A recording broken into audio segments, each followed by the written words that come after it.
This is the X&C Podcast, your Xbox newscast, featuring Colteastwood and Mag, hosting industry interviews and gaming talk live on YouTube every Monday night at 5 p.m. on the West Coast, 8 p.m. on the East Coast. For all of you listening around the world, X&C Podcast is available on demand on Spotify, Google, and Apple Podcasts. Welcome to the show. Join the chat, hit the like button, and let's get into this week's topics with the Xbox newscast.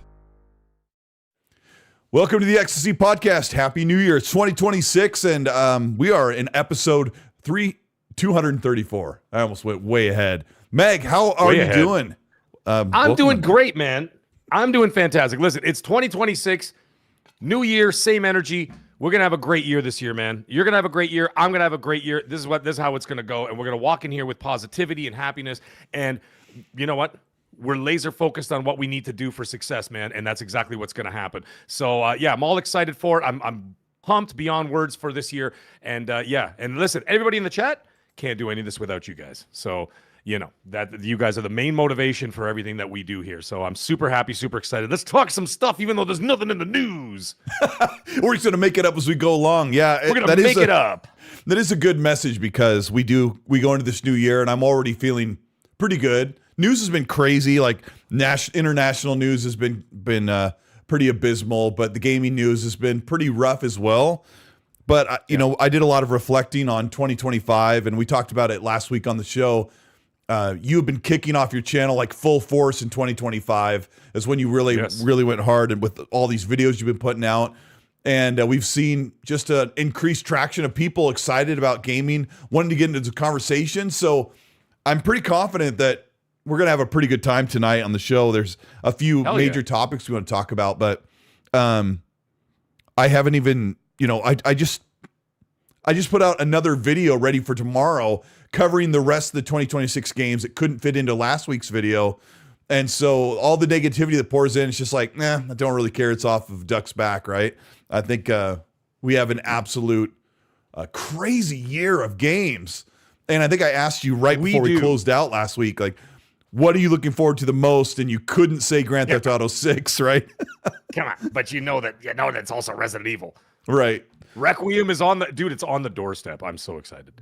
We're talking like 6 weeks, 7 weeks. It's 7 weeks away. I can't seems like an eternity. And you know the thing is, as you get older though, 7 weeks flies by like that. You know what I mean? Like a snap of your fingers, like the snap of Thanos. It's gone. Blue number. Listen, look. She writes in capital letters. First of all, that's yelling. That's shouting. And second of all, it says, "Hey Mag, I'm so happy to hear from you this week." You know, she wasn't in my chat last week, but you know who was?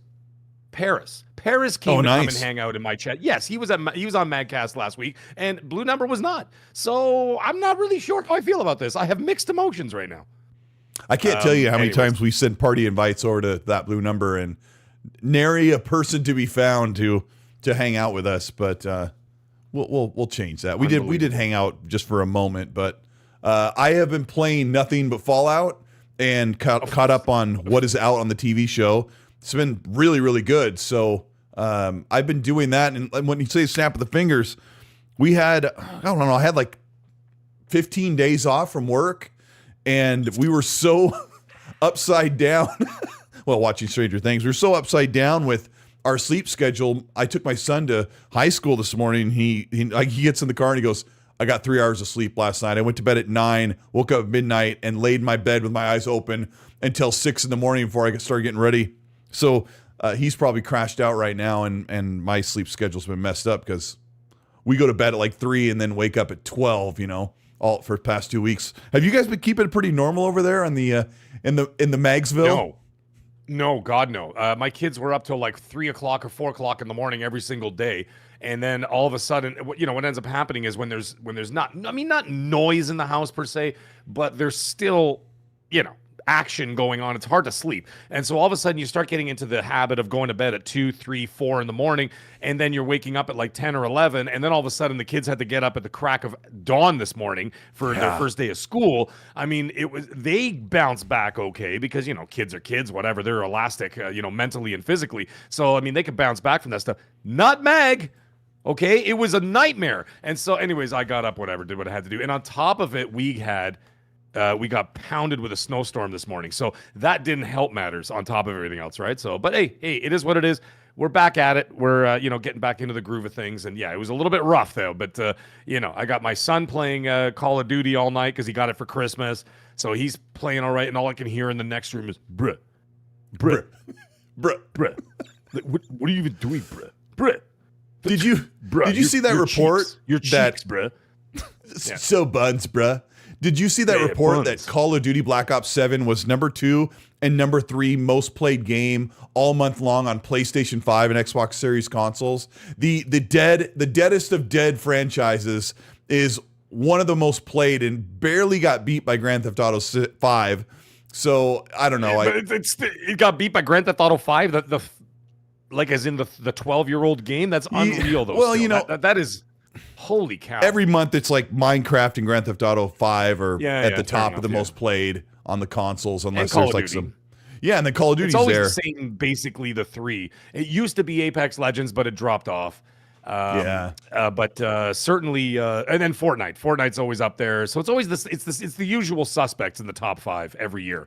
Yeah, I got a comment about Fortnite here in a second, but I think we covered last week how everyone's like Call of Duty's dead, and hey, I'm all for like a baptism by fire for Call of Duty because I want to make sure it's the best it can be. But it was literally last year they put out one of the highest selling, best rated, most played Call of Duties just 12 months ago with Black Ops 6. Getting chased by these psychotic mannequins, and the game was incredible. And everyone's like, "Oh, Call of Duty's so done, it's so cooked." I'm like, what? Right now, it's doing really well. The player numbers on Steam are horrible.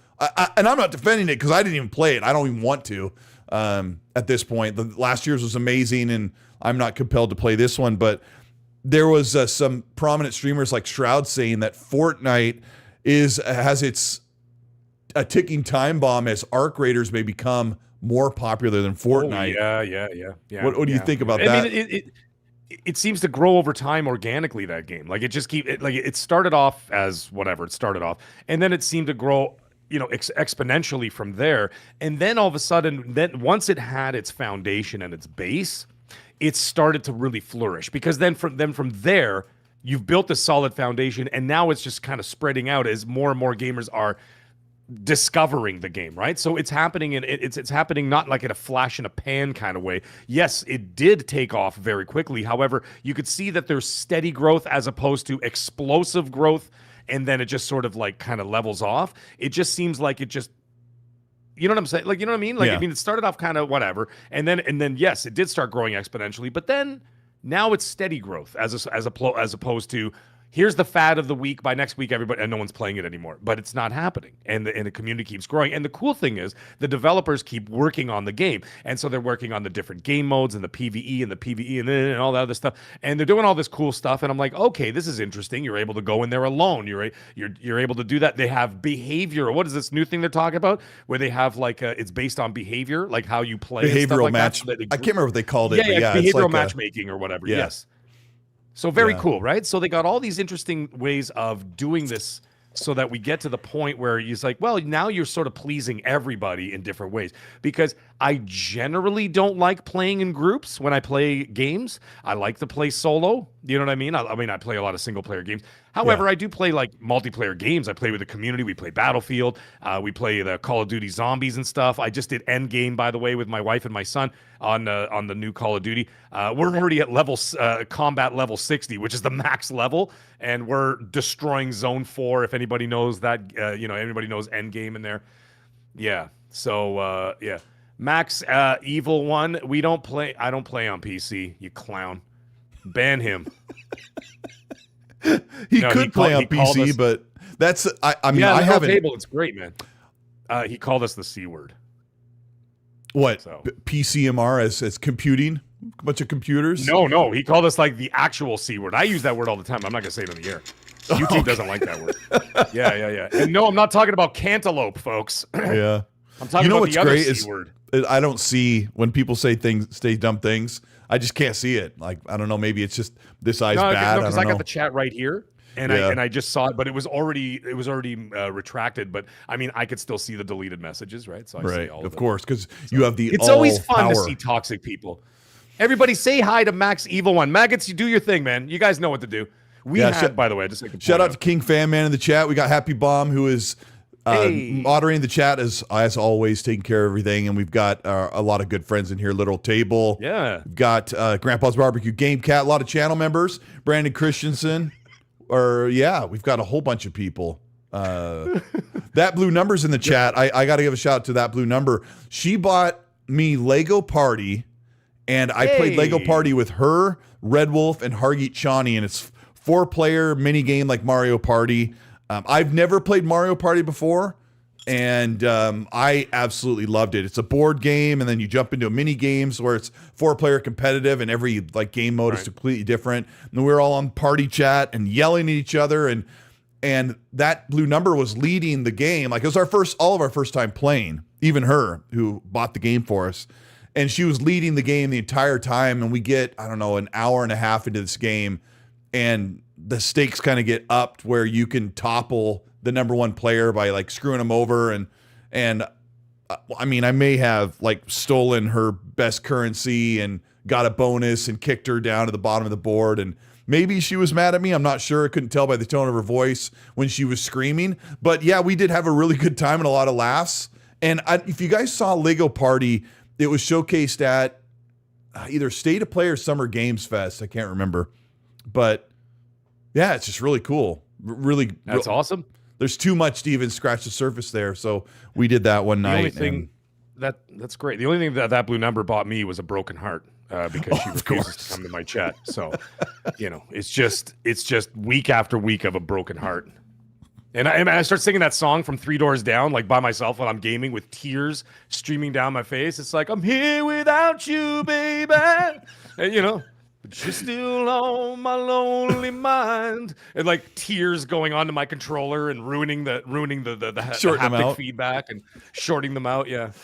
Oh my gosh. And no, the C word is not Canadians, guys. I see you in the chat.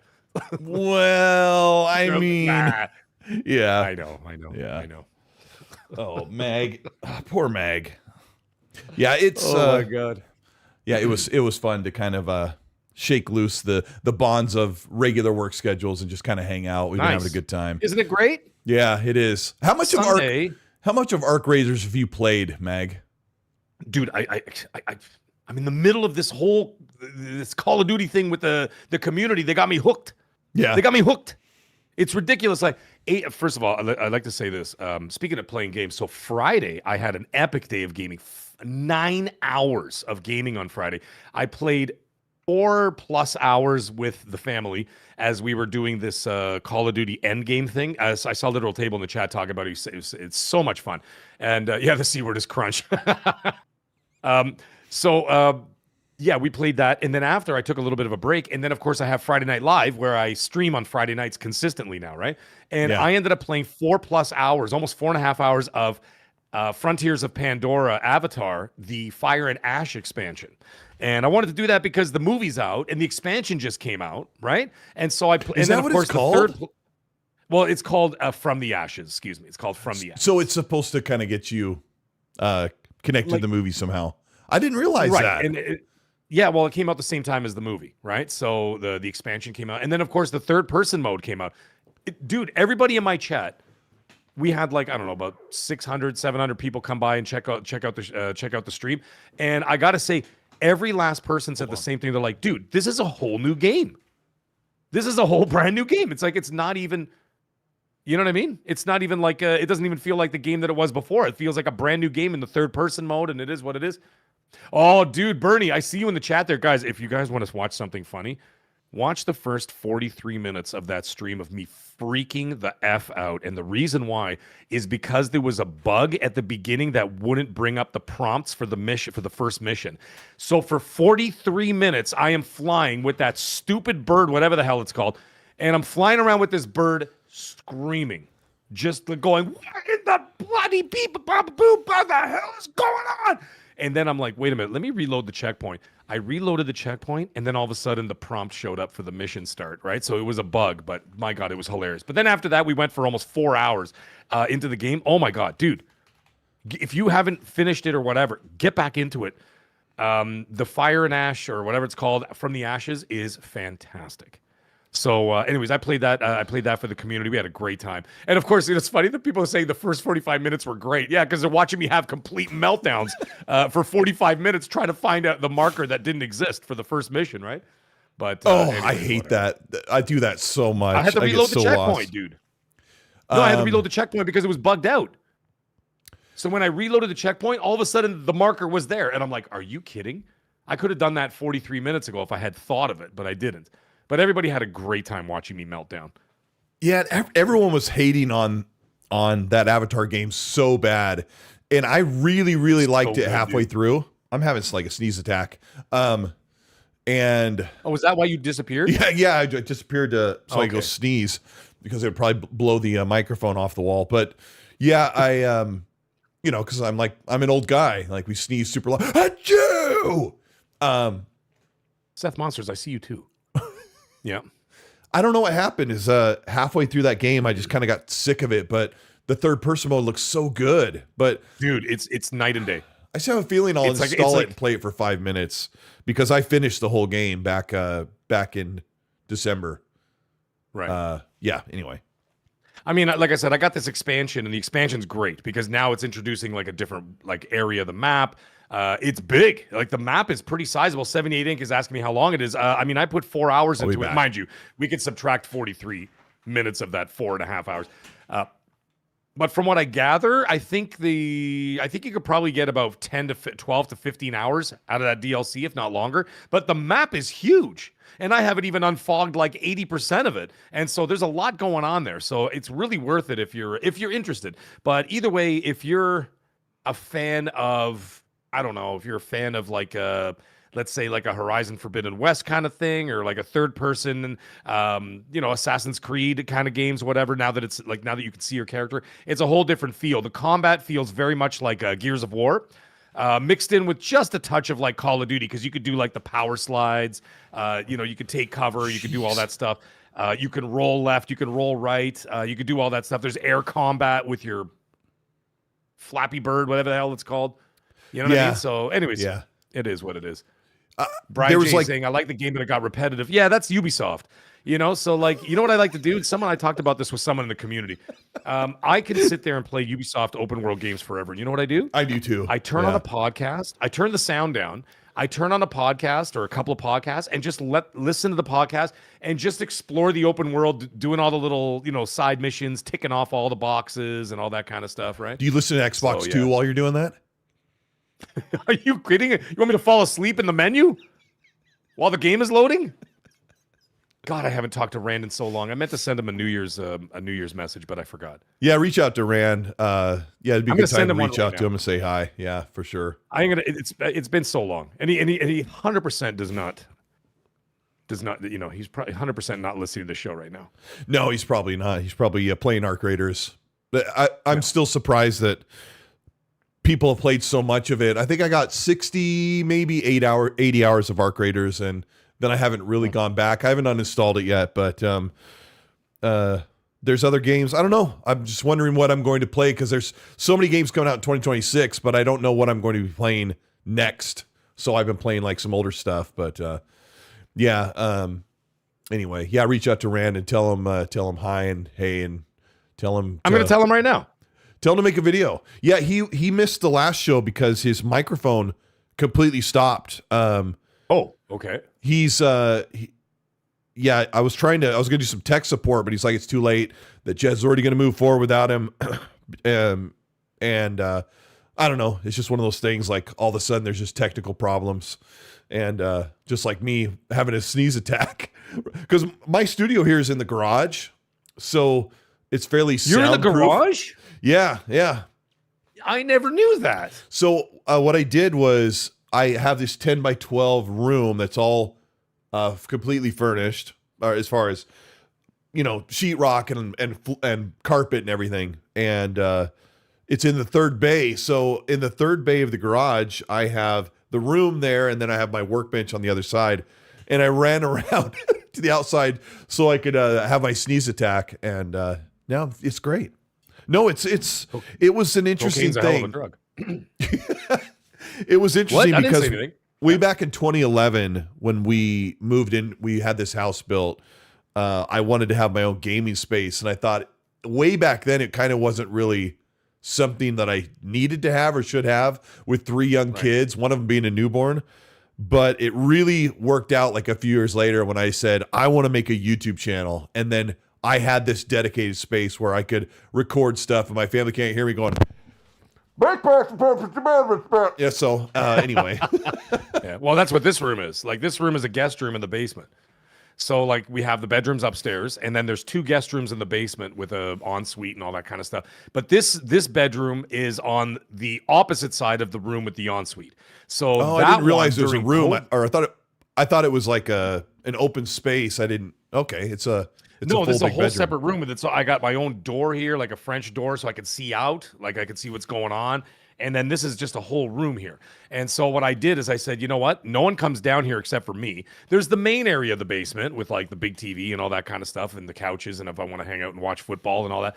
And then the other room, which we don't really have guests anymore. So what I did is I turned that into a home gym during COVID because then I'm like, well, instead of paying the gym fees, like the gym memberships, let's save that money because the gyms were closed, right?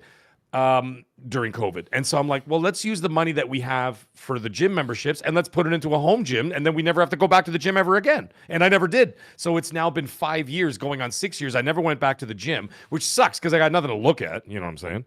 But just watching my phone instead of looking at, some of the eye candy. Some of the dudes. But yeah, so that room has the ensuite with the bathroom and the shower and all that stuff there. And I turned that into a gym.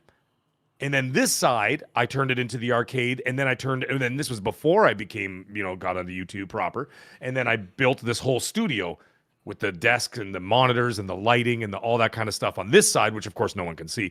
And then I did that. So now this is my gaming mecca of everything. And I've got all my consoles down here, my PCs down here, and nobody steps in here unless I allow it.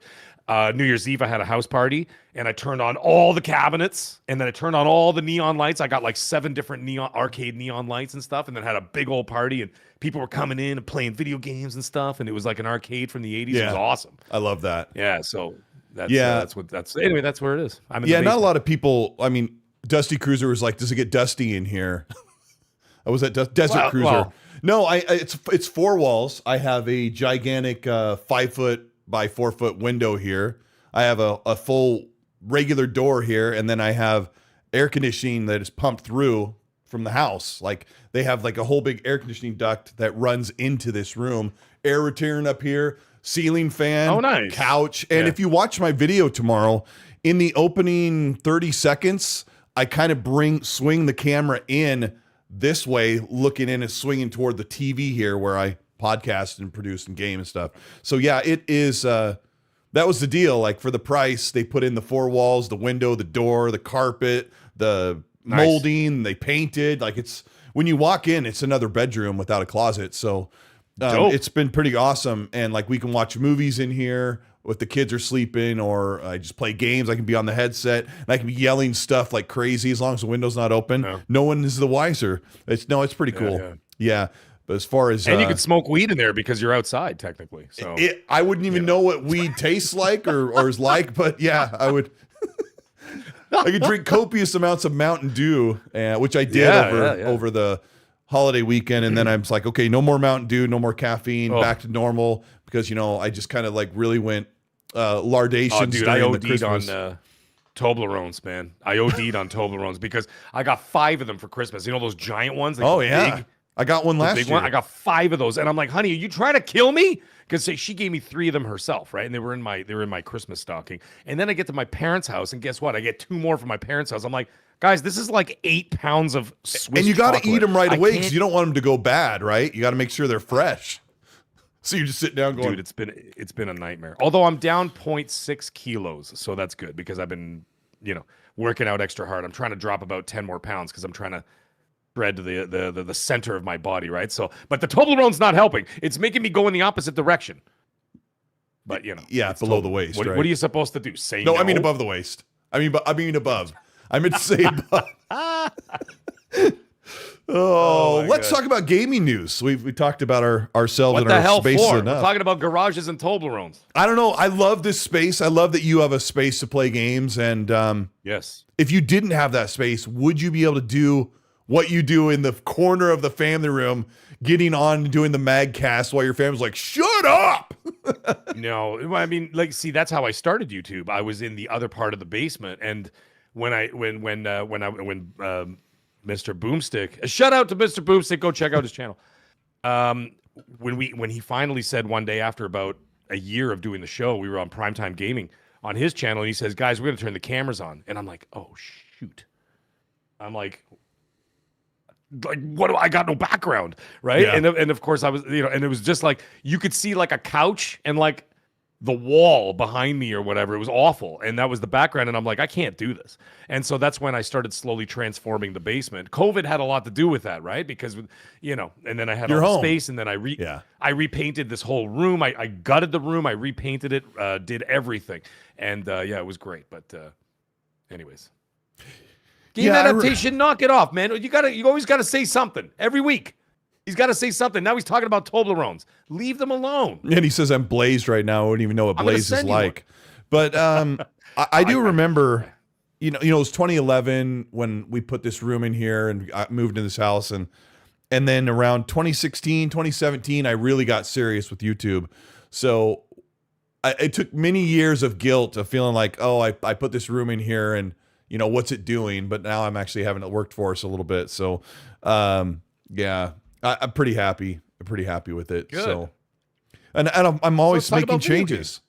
When I started Mag, this doesn't really mean anything right here, but I don't know if this tells you anything, but my TV's right here. It's at eye level, whether I'm sitting on the couch or at the desk.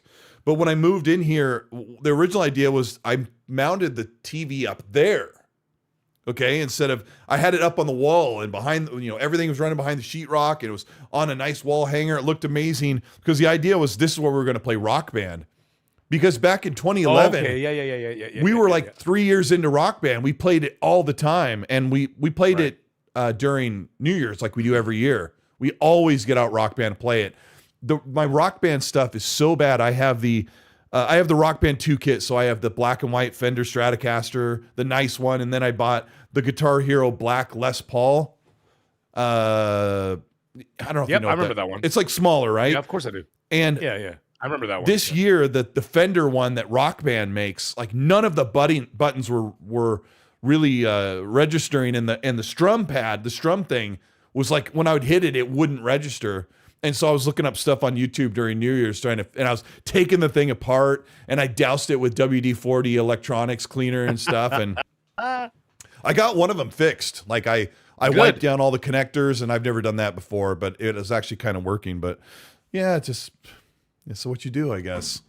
But anyway, for a long time, like the TV's up here, and my neck would hurt because I'd be like this playing video games. And finally, I took that thing off the wall when I really started working more on YouTube, and so things are good here. I appreciate it. I want to talk about gaming stuff because I want to talk about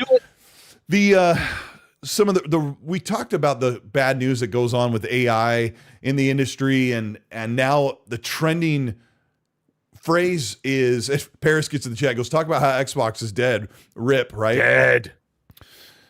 Microslop is a new trending term for Microsoft. And I think it's kind of interesting that Microsoft is being pinpointed on this AI thing because of everything Satya Nadella is saying, when we know darn well every company out there is leaning on AI, but you've got Microsoft responsible for massive data centers, and Satya Nadella is saying that it's the only thing he thinks about when he lays awake at night, and he wants the general public to stop referring to AI generative stuff as AI slop. And Gaz put out this tweet last week where I explained this last week on the show. He copied some video off of Instagram of some AI generative thing, said this is why RAM is $1,000. I found this other AI clip of a guy crashing a car, getting out, opening the trunk. A horse comes out of the trunk. He gets on the horse and flies away. And I said, this is why gaming consoles are being delayed until 2030 and will be $1,000. And that tweet is the biggest, most popular tweet I've ever made, with 25,000 likes and 1 million views. I've never had anything like that. And it's because I would say 99% of the reason why that tweet is so popular is because of the AI video is hilarious. And I'm just referencing AI. So Meg, I thought I would get your opinion on about the current state of AI and Satya Nadella, and what do you think it means for us in gaming in general? There's a large topic. Yeah. Well, the thing is, Magnum, listen, he goes, no, not the AI talk again. Dude, it was literally trending all over the world. You don't want to talk about it? It's like one of the biggest subjects ever. It's like the 500-pound gorilla in the room, literally standing right there. I'm going to pretend it's not there. The reason why there's so much focus on Microsoft is because Satya Nadella himself has been talking about it. And of course, he did like a couple of keynote speaks. He also talked on his social media. He did a couple of blogs. And as a result of that, being the CEO of Microsoft, it's hard to not pay attention when the CEO of Microsoft is talking about something, right? So that tends to be why there's so much focus on Microsoft. I don't think it's because of some Microsoft tax or something like that or whatever. It's because he's actually engaging in conversation about it, whereas the other companies are investing aggressively, overly aggressive. And as a result of that, but they're not speaking about it. They're just doing it, right? But he starts talking about it, right? And as a result, of course, everybody's going to laser focus. I think that the Microslop name was actually the funniest thing I've heard all weekend. I was laughing my ass off. I thought it was hilarious. And not for any nefarious reason. I just thought it sounded funny. It said Microslop. And then, of course, people started tying that in. They're like, because I did a video this morning about it, my Monday, Mondays with Mag. And I just kind of went across it, talked about it and everything else. And the thing is, people in the comment section, some people were like, oh, what does that have to do with gaming? And I'm like, everything. What are you talking about? I'm like, if they're investing all this money and the fact that the CEO has stepped back from CEO duties and let someone else sort of in the interim just sort of take over some of those duties so he could focus on AI, you don't think that's going to affect one of the largest divisions in Microsoft being gaming? Are you out of your mind? Project. It has everything to it's not they're gonna go, well, we've got the AI system here and we're putting it co-pilot with Microsoft 365 and all this, but we'll ignore the gigantic multi-billion-dollar publishing arm that we have. Of course they're gonna they're doing that now. So even when you turn on your Xbox for the first time or whatever, for a long time they ask if you want co-pilot or any kind of integration in there. I noticed that's been happening. Happened on my PC when I turned on my PC. And I was looking up Game Pass on my PC. I wanted to see what was kicking, right? And then, of course, the first thing that pops up is the Copilot. Do you want to use Copilot for this and that? And people were crying foul about it, saying, oh, we should have a choice. I'm like, well, you kind of do, because it does ask you if you want to utilize it or not. So there is a choice there. So in one respect, I'll say, you know what? At least Microsoft gave you the choice to be able to utilize it or not. However, they are being very aggressive about it. I mean, everywhere you turn, it's going to be there for, utilization. Sorry, I've used the word utilize 1,000 times. It pops up on PC on accident far too often when I hit Windows something on accident. Like it pops up. I'm like, I don't even know what that is. But I don't use it. It doesn't pop up unless I bump something. So I don't know. I don't love it. I'll use it. I have some quotes from him. Do you want to hear it? Yeah, let's hear it. Yeah. Yeah. Okay, so I have some quotes from him, and he says this. This is a quote from Satya himself. We are now entering a phase of widespread diffusion. As I reflect on the past year and look toward the one ahead, there's no question 2026 will be a pivotal year for AI. We are beginning to distinguish between spectacle and substance. This is important. We now have a clearer sense of where the tech is headed, but also the harder and more important question of how to shape its impact on the world. That is the key right there. But we'll discuss that in a minute. Let me just finish this quote here. We need to get beyond the arguments of slop versus sophistication and develop a new equilibrium in terms of our theory of the mind that accounts for humans being equipped with these new cognitive amplifier tools as we relate to each other. I want to stop there before I continue. He has another sentence or two, but I want to talk about that very briefly, where he talks about being an amplifier for cognitive tool. Cognitive amplifier. And that is where he's saying that if we utilize it in integration, where it'll actually make us smarter. However, the funny thing is, and this is where it comes. This is where it comes full circle. Microsoft in 2024 had experts, including I can't remember the guy's name. I have the name here somewhere. Mustafa something, and no, not the lion from the Lion King. I was okay. Mustafa Suleyman. He's the CEO of Microsoft AI. right? And there were some studies that were done actually back in 2024 going into 2025 where they found that actual human cognitive efficiency was lowered because of AI. And also on top of that, problem solving skills in humans were lowered as a result of AI. And that came from Microsoft. And now the funny thing is about that is that last week we were talking about the exact same thing about how phones are making people dumber. Right. And I said, listen, it's not going to make people dumber per se, but it's certainly not going to elevate our cognitive efficiencies by doing this when something is thinking for you. And that is where the problem lies. And this came from the same company who had the same thing. Like they literally did a study and a test showing that cognitive functions in humans were lowered because of AI. Translation, making us dumber.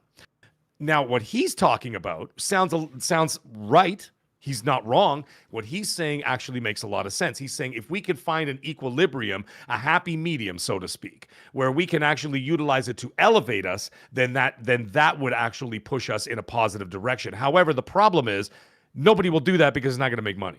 Well, I have to interject. I agree with everything you're saying. I want to interject Fonz, you're not wrong. Yeah. He's Fonz Gaming. Yeah. Shout out to Fonz Gaming. So social media has done that test already. And so is Google. Like, I talked about it last week, how AI is another compute tool. Like in the past, like calculations and programming and everything was done for us and in a speedier way, thanks to compute that can do it, up 10 times faster than the human mind. And we've been enjoying the fruits of those labors for 50 years. And now this is the next elevation of what the home PC or work PC has done for us in home and work. And so when Satya says we need to get people to stop saying AI slop, I agree with him because I think the stuff that people don't like from surface level is unchecked or unqualified AI regeneration. Like I want to keep this strictly tied to gaming because nobody would be interested in the other stuff that Mag and I could tell you on our expertise on what's going on. Like Enterprise and Microsoft are not using AI like, hey, make Satya Nadella with a bikini riding a magical horse. Like that's not what Enterprise uses. And so when I talk about gaming, like I remember 2 years ago, there was these badges in Call of Duty Warzone or Call of Duty level ups that were created with AI, and people caught them immediately and made fun of them and called them AI slop because they were lazy. They would generate this cool looking badge military icon, but they wouldn't stop to fix like an extra finger or a weird hand the way it's holding a gun, or because they're like, AI regeneration is like kind of 90% there. It can make something look cool, but something's always off. And AI is slop when you create something and look at it and go, looks cool, and then you send it out. You can't do that. You have to refine it just like you do anything else. Even when you have an artist make something, they can make you something really cool. I saw this Mega Man promotional artistic drawing that was done for Nintendo Power. And this Mega Man was like airbrushed. He's holding the gun all crooked and he looked really wonky and stuff. And that's where it's like an actual human artist made that in 1985, right? And the art director didn't say, you got to fix that gun and you got to make him look like less 2D and not so wonky. So go back and fix it or do it again. So AI slop can do the same thing that humans do when it's unchecked and not qualified. So I wanted to say that, but we can have really cool stuff if it is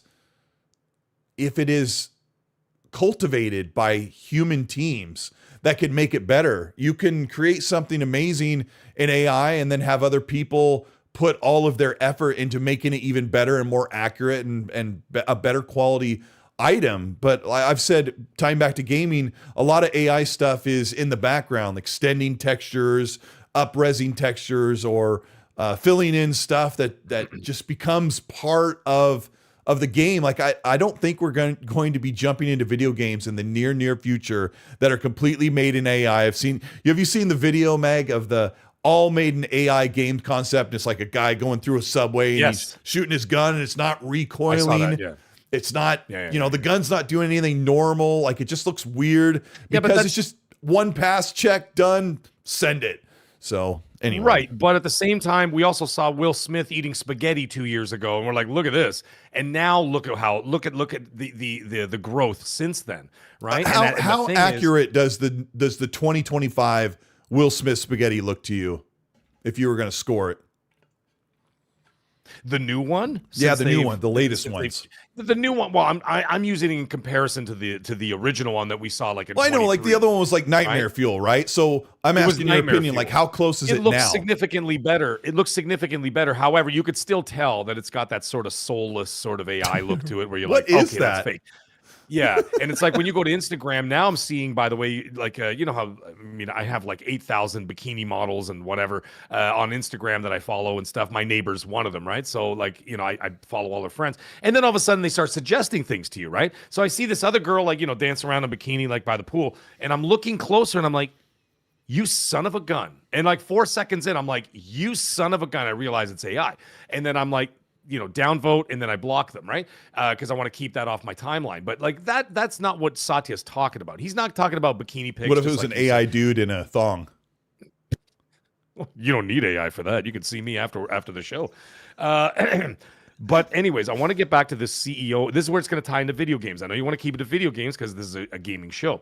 Yeah. That CEO of AI, Mustafa Soliman, he did say some very interesting things, and a couple of things, and this will tie into gaming. He said this, and I quote, I honestly think that if you're not a little bit afraid at this moment, then you're not paying attention. This came from the CEO of Microsoft AI. So he said that first. The second thing he says is that we will, in the next 5 years, we will, quote, see outrageously exponential advances in AI. And the interesting thing is he almost caught himself in his own, you know, corporate sort of, not greed, their real plan. And he said, well, AI will not be able to function on its own for all the tech jobs. We're going to need humans to supervise it. And I'm like, you son of a bitch. You just gave yourself away. What did I say? What have I been saying for 2 years? When it comes to game developers and all this stuff and everything else, you know, who's coloring trees? Who's doing this? Who's going to be doing the concept Fire 10, keep 1 to manage the computer. Yeah. Thank you. The guy said it himself. I have the quote right here. And if you guys want to look him up, his name is, in case anybody wants to whatever, his name is Mustafa Soliman, and he's the CEO of Microsoft AI. And he literally said, we're going to need humans to supervise it. And I'm like, well. He's 100% telling the truth. Well. Yeah, I don't think he's yeah. Sorry. I don't think he's trying to hide anything. He's being brutally honest when I hear that. I think he's being brutally honest that he's like, there's no way we can co-pilot or AI is not going to be able to do everything that we need to without someone behind the helm. Like, right. You can't just say, hey, AI, here's our business plan. Can you take care of all these things? You need one person at the helm of each of those facets running AI if you're at very bare bones, right? So he's being pretty honest and transparent that we're going to need to have somebody there directing the AI while it does 10 people's jobs. That's what I read from that. Well, like I said, when it comes to gaming studios, you have 500 to 1,000 people working on AAA games, right? If you go down the street to GM, okay, GM used to have 2,000 employees. Now it's got 500. Why? Yeah. Because 1,500 of those jobs are now robots. Even if they're not like robots like T1000s, they're just the arms and stuff, right? Sure. The arms that build like all the cars and shit, stuff like that. And as a result of that, this is the exact same thing. The exact same thing is going to happen in the tech space, just in a different way. But that doesn't say that AI is not going to be useful for other things. It will be useful for a lot of things. Someone in the chat was talking about it, scientific research, being able to problem solve a little quicker. However, the thing is with that is that by doing so, once again, you're taking away, and this also comes down to that Microsoft study that they did about cognitive function and critical thinking percentages have gone down because of AI. Then you're going to lose that. Then you're going to lose that ability of humans to be able to evolve to an even further place without that technology, so that we don't actually make ourselves better. We make the technology better, which is fine in a lot of respects, but it's not going to make us better. So in order to elevate us to that next level of evolution, we're not going to be able to do that without that technology. Then all of a sudden, we're just going to be really dumb people with really smart tech. And That doesn't translate well. And no, it's not because it's a transition. No, it's not just the same as like when the calculator was invented. You know why? Because the calculator is a calculator. A drum machine is a drum machine. We talked about that last week. We did, yeah. But the drum machine doesn't operate unless you press the button, but the drum machine doesn't learn. The drum machine doesn't learn your job. The calculator does not learn how to do your job. It's just a tool of function. So you press the buttons and it comes out with a result, but it doesn't learn on its own and it doesn't learn how to do your job. And so therefore, over the week, I was thinking about it and I'm like, you know what? Those arguments about calculators and drum machines and all that stuff doesn't hold water because they do not learn. They are a tool that we can utilize, no different than a hammer, no different than a saw, no different than a gun. As a result of that, you know, that's like a gun learning how to shoot itself. So that the next time there's a war, the guns bounce out the front door and start shooting the bad guys by themselves. It's never. They walk on little feet like Borderlands 3 and 4. Yeah, like exactly. Or like those little hammer walkers from Pink Floyd's The Wall, if you're that old. And that's the difference. But the difference is this is going to learn how to code. It's going to learn how to program. It's going to learn how to make video games, and that's where the problem is going to lie in the long run. Not right now. Well, yeah, I mean, all of that is being taught by the operator and the team that works on that. And I want to ask Miles Dompier is in the chat, who he's a big. Is he now? He's been around the games scene for a long time and has earned his way into community managing. He works with Ilphonic Games, and they have a pretty good consistent rate of releasing games. I was going to say just before I saw Miles in the chat is that in the past, games, big AAA games would take about 2 years, and now the mean average of game development is probably around 6 years. So there's a lot of complicated factors that have made game development so much longer. And I wanted to ask Miles, like, he works with other teams that are making games. Like, has he had the discussion? You know, Miles, I don't know if you would just write, you know, just a cursory, simplified opinion. Have people where you work talked about, oh, I wonder if AI could speed up this part of game development, or could AI take care of this tedious part so that we can concentrate on creation? Because before Miles answers that, we know full well that AI slop isn't going to take over the games industry. Games industry thrives because creatives have a vision and make that vision reality. And I said on the show last week or the week before, if I was running a game studio, I would absolutely lean on AI regenerative concept art, and maybe in concert with someone actually making concept art. But I would heavily rely on if you're making armors or weapons or different landscapes, to use AI to come up with concepts. And then you sit down in a conference room with your team and say, what direction are we trying to go? Because, you know, the art director wants this, and some of this AI regenerative concept art kind of lines up with his vision, and then they make it their own. I think that really could speed up game development, because some studios like Sandfall, I think it took them a couple of years, 2 or 3 years to make Expedition 33, and they won all the awards. So they are immune to these problems. The big AAA space, who has like a laundry list of things that have to be done to make their game reality, how much of AI regenerative calculation can do that for them in the background? That's the thing that we want to know, because as gaming fans, of course, the first thing we want to say is, oh, we care about the developers. We don't want them to lose their jobs. We need as many people making games as possible. It's good for the economy. But then also, as gaming fans, some part of us is saying, it kind of sucks to wait 6 years for a game that we used to get the same quality back in the day for, 2 years later, when you get 3 sequels in one generation, and now you can barely get one out of a team.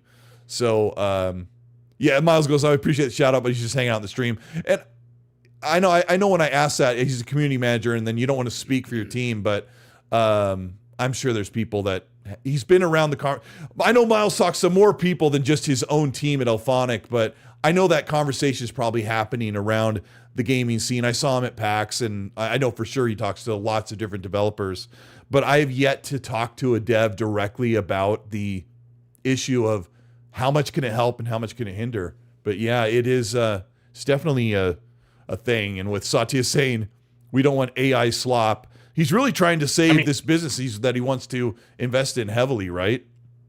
Well, he already has invested heavily, but either way, the thing is, at the end of the day, the regular customer is probably not going to care or notice, and I think that that's what they're banking on. They're not banking on the 15% of people or 20% of people who are hyper focused on the subject, right?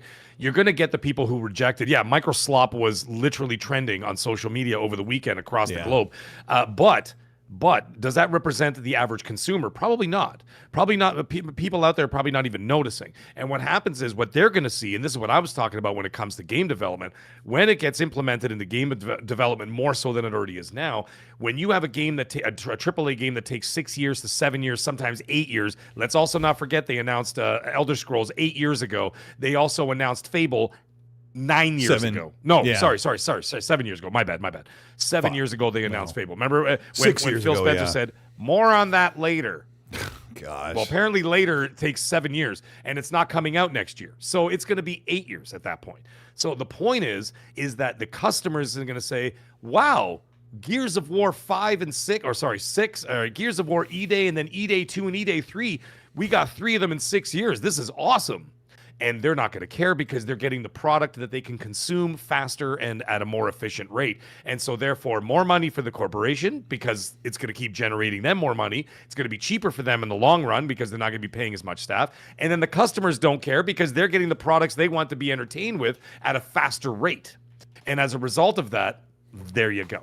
Yeah. That's how it's always going to work. So when God of War comes out every 2 years, you know what I'm saying? Or whatever, Gears of War comes out every 2 years, or Halo Studios is able to crank out 4 games in 10 years instead of 1 game in 10 years, then that's where the customer is going to be like, this is awesome. But they're not going to know that's the result of that. And that's where it all boils down to. It boils down to making money and more efficiency to make, you guessed it, even more money. That's all it is. It's nothing else. It's got nothing to do with anything else. It's not to do with, advancing the human race, making people's lives easier. They didn't invest billions and billions and billions of dollars to make your life easier. They're investing billions of dollars to make trillions of dollars. That is what they do. That is what their job is. Do not be fooled by anything else. If you drink any of that other Kool-Aid, I can't help you. But either way, I'm just saying they invest billions to make trillions, and that's exactly what they're going to do. I mean, it may very well be as a gaming fan, we could see game releases more frequently. And I'm going to predict that much of the AI work that is done in game studios in the near future will be invisible, like not noticeable. Like when Matt Booty talks about doing game testing for bugs or programming stuff or just not procedural, just stuff that takes labor hours over and over that could be done or eased with AI. Miles says that he sees a lot of AI or generative cover art in games like on Steam that kind of turns him off from wanting to browse the game store. I don't notice that stuff, but I don't know. I think as fans, my prediction is the first thing we'll probably see is games will take a little less time and we probably won't notice any AI slop. I think at this point, if you're a big studio, you need to make sure your stuff doesn't look like slop, like the Coca-Cola and the McDonald's commercial. No. Yeah, I mean, that stuff's pretty obvious. You're not going to get that because they've heard the people, and the people are rejecting that. Right, but the thing is, they're hearing that people are rejecting that. So what they're going to do, just like you said, they're going to make it practically invisible. So they're going to put it in the background, and then in the background, you won't even notice that it's even being utilized. It'll be done, like I said, for a lot of the mundane work, a lot of the background work, a lot of what I mean. It's all that kind of work that people will not see the final product. Like for example, when you see the final result of a video game, you don't see what happens back there. And it's not just some guy with a mouse, clicking on a 3D model as he's coloring the clothing or the hair or whatever else. You might see some of that in one of those making of videos, but you don't see everything else that's happening, right? All the coding, all the other stuff, the testing, you know what I mean? Everything, all that stuff that's going on. You might see motion capture things, right? Because motion capture, and that's another thing.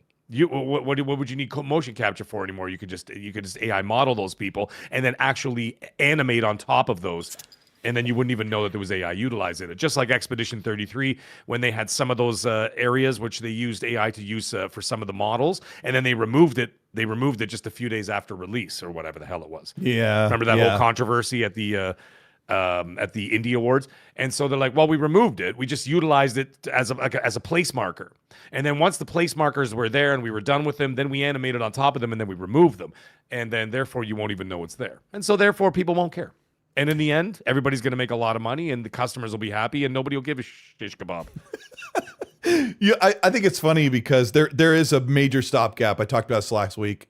I sent you my last week's video thumbnail animated with Grok AI, and we were both like, man, that's so cool, because we're old. Like, I know a lot of it looks cheesy. Even the stuff that I think looks cool looks cheesy, but it still impresses me. I'm going to grab some questions from the audience here. Thank you guys so much for your support. We got Grandpa's Barbecue Game Cat. Thank you so much for the Australian 5. Says, a fantastic 2026 to you, Mr. Eastwood, your family and friends. Appreciate it. Thank you. I hope 2026 goes well. I think so far it should be pretty good. Seth Monsters, thank you for the 5. Says, I'm just floored about it all. The January 5th price increases we're supposed to have. Half of the scare is FOMO farming. Not all, but a lot, he says. We're going to talk about the hardware prices next, because our good friend Des Ligari did a breakdown that's going to shock and surprise you how bad it's gotten. Woggerman, thank you so much for the 5. Says, Happy New Year to you both. With the rumor of NVIDIA bringing back the RTX 3060s due to RAM issues, I'm going to break out the Voodoo 2 SLI setup. Yeah, I want to talk about that as well, Woggerman. So held on to that one. Andy Ackerman, thank you for the $2 super. Says, Team Mr. Clean today, looking at Mag. He says, Colt needs more beard. Yeah, I shaved my beard pretty much off. It was driving me nuts. I mean, it's still there, but it's very faint because I shaved it right, like I trimmed it right down. Because sometimes you just need to, Let me look at this again. Yeah, you have enough there. You just had a little longer, but as long as they're stumping the yeah. Kung Fu Hot Dog, thank you so much for the 5. Kung Fu Hot Dog's been putting some spicy replies on Twitter. What's up, Kung Fu? Yeah, what's up, buddy? He's been getting pretty ticked off at the state of things right now. I don't blame him. He says, Happy 2026, guys. Mag, when is the next live stream? China is already making AI video games and will overtake the West in less than 5 years with its AAA fare. Kung Fu Hot Dog, I will be on tomorrow night for Magcast, 8:45 Eastern. So I'll be there tomorrow. And then, of course, Friday Night Live. I'll be there 8 o'clock till whenever the hell I collapse. And fall asleep. Like I went 4.5 hours Friday, so you never know. But anyway, Kung Fu. Hail to the fellowship. Yeah. Are you going to play that Chinese AI game when it comes out, Meg? I don't know. I mean, if it was really awesome, I'd be like, let's give it a shot. What the hell? I don't know. It's so funny. This probably doesn't correlate, but there's like the Unreal Engine 5 slop where you use all the built-in assets and you can make your game look AAA just by dragging and dropping all this stuff in and building it far easier. It's not AI, but I'm like, really at the end of the day, is the game quality? Does it feel amazing? Does it feel like it has some heart in it? And maybe we'll get a mix. Who knows? Serifalot, thank you. Chris R55, thank you for the 5, says, the future of gaming will be the future of gaming will be us constantly yelling representative into our mics. Yeah. That's what speak to someone. Representatives, talk to someone. Talk to an agent. Yeah. Serifalot, thanks for the 5, says AI is a Trojan horse. They're starting with bikini babes and it'll take over while our pants are down. Literally. That's right. Yeah. I don't know. You know what the trick is? Don't wear pants. That's true. So you can't get caught with your pants down if you're not wearing pants at all. Yeah. The more you know, kids. Till they pull your skin off and then make you into a battery for their robotic army. Yeah. Hey, I'm not crazy. Nobody. Thank you for the $2. Says, any Fallout 3 news for the remaster? No, just more speculation as per usual. King Fanman did a great podcast a couple days ago with my good friend Red Wolf Renegade. You're talking about 2 diehard Bethesda RPG content creators, and they broke down everything. I'll just say this before we move into the next subject, is that Bethesda has more than doubled their studio. It's funny because like the past 20 minutes, we're talking about how they're reducing people in the workforce, but Bethesda has gone from 400 employees to, it's more than double, to almost 1,500 employees at Bethesda Softworks in Maryland because they are working on 7 or 8 Fallout projects And they're also got a full team working on Elder Scrolls 6. And I asked King Famine in the chat, when did they start? Yeah, I agree, King Famine, with the comment that you made. I absolutely agree. I won't bring it up, but I'm just gonna say I absolutely agree. I asked him, when did they start production of Elder Scrolls 6? Because there's a lot of I'll speed through this quickly. There's a lot of speculation about Elder Scrolls 6 possibly being marketed and revealed very soon this year for a possible release date at the end of the year, but pushed into 2027. And there's a lot of people incredulous of that because, people are like, there's no way Bethesda's going to get a game out in less than 8 years. Look at Starfield and look at Elder Scrolls 6. But everyone is solely focused on the old pandemic COVID-19 life where games took an extra 4 years and everything was like, nothing can be continuously measured against how it was when they were building Starfield. And so I asked him, I can't see his answer here. I asked when they started production because one of my friends was like, they just started production like a couple years ago, but I think they've been working on it for a little longer than that, but I can't see it. And so then I'll move on. I appreciate you guys so much. Hit the like button if you're enjoying the show and show your support for Mag and I. Hitting the like button will help send the show into pure solid gold. But we appreciate you. We've got about 450 people watching. Thanks so much for everything. Yeah. Fawn says, didn't the team start working on Elder Scrolls 6 in 2023? And he's saying after. Fonz is saying probably after Starfield, but King Fan Man says 2023. I don't know if that's before they launched, but yeah. I don't know. It's funny because King Fan Man in 2023, at the end of 2023, Todd Howard told Lex Friedman in that interview that they had already built out the first campaign, main mission, storyline, the whole opening intro and the create a character and all that stuff was already fully done, and he couldn't get any more information out of them. So yeah, they've got a full team working hard on that game. So we'll see what happens. I just think it's interesting that people are like, their first reaction, and I don't blame them because the past few years, the games industry has been very dire and in trouble. And everyone's initial reaction is like, there's no way, it's not going to happen. I expect the worst. But I'm more optimistic. Like I'd be excited about maybe seeing if the game could possibly come out in 2026 or sometime in the middle of 2027. And if it doesn't, then I'll just wait. But people are just they've been burned so bad by the games industry. They don't want to get excited anymore. And I think it's kind of a bummer. It's kind of silly though at the same time. I keep hearing every year that the gaming industry is dying, it's shrinking, the market's shrinking, this and that, all these things. And I'm like, dude, there's like 17 AAA games coming out in 2026. What are you even talking about? And if you're not satisfied with that, perhaps maybe gaming is not your thing. Go find another hobby. Like, what the hell? How could you be unhappy? Like, okay, there are moments. There are obviously not everything is going to hit, but that's with everything. Like if you're listening to the radio, do you love every song on the radio? No. You're going to be like, that song's good. Oh, that song sucked. That song's good. That song's okay. That song sucked. Like you can't expect, no one bats 1,000. Okay. No one bats 1,000. The best baseball players in the MLB bat 300 and above. Okay. Yep. And that's only that's a 30% success rate. So if you're not happy with what the game industry, this is excluding politics and all the other crap that's been going on since 2020 and all that other stuff. Whatever. We're not going to get into that. I can understand some of that.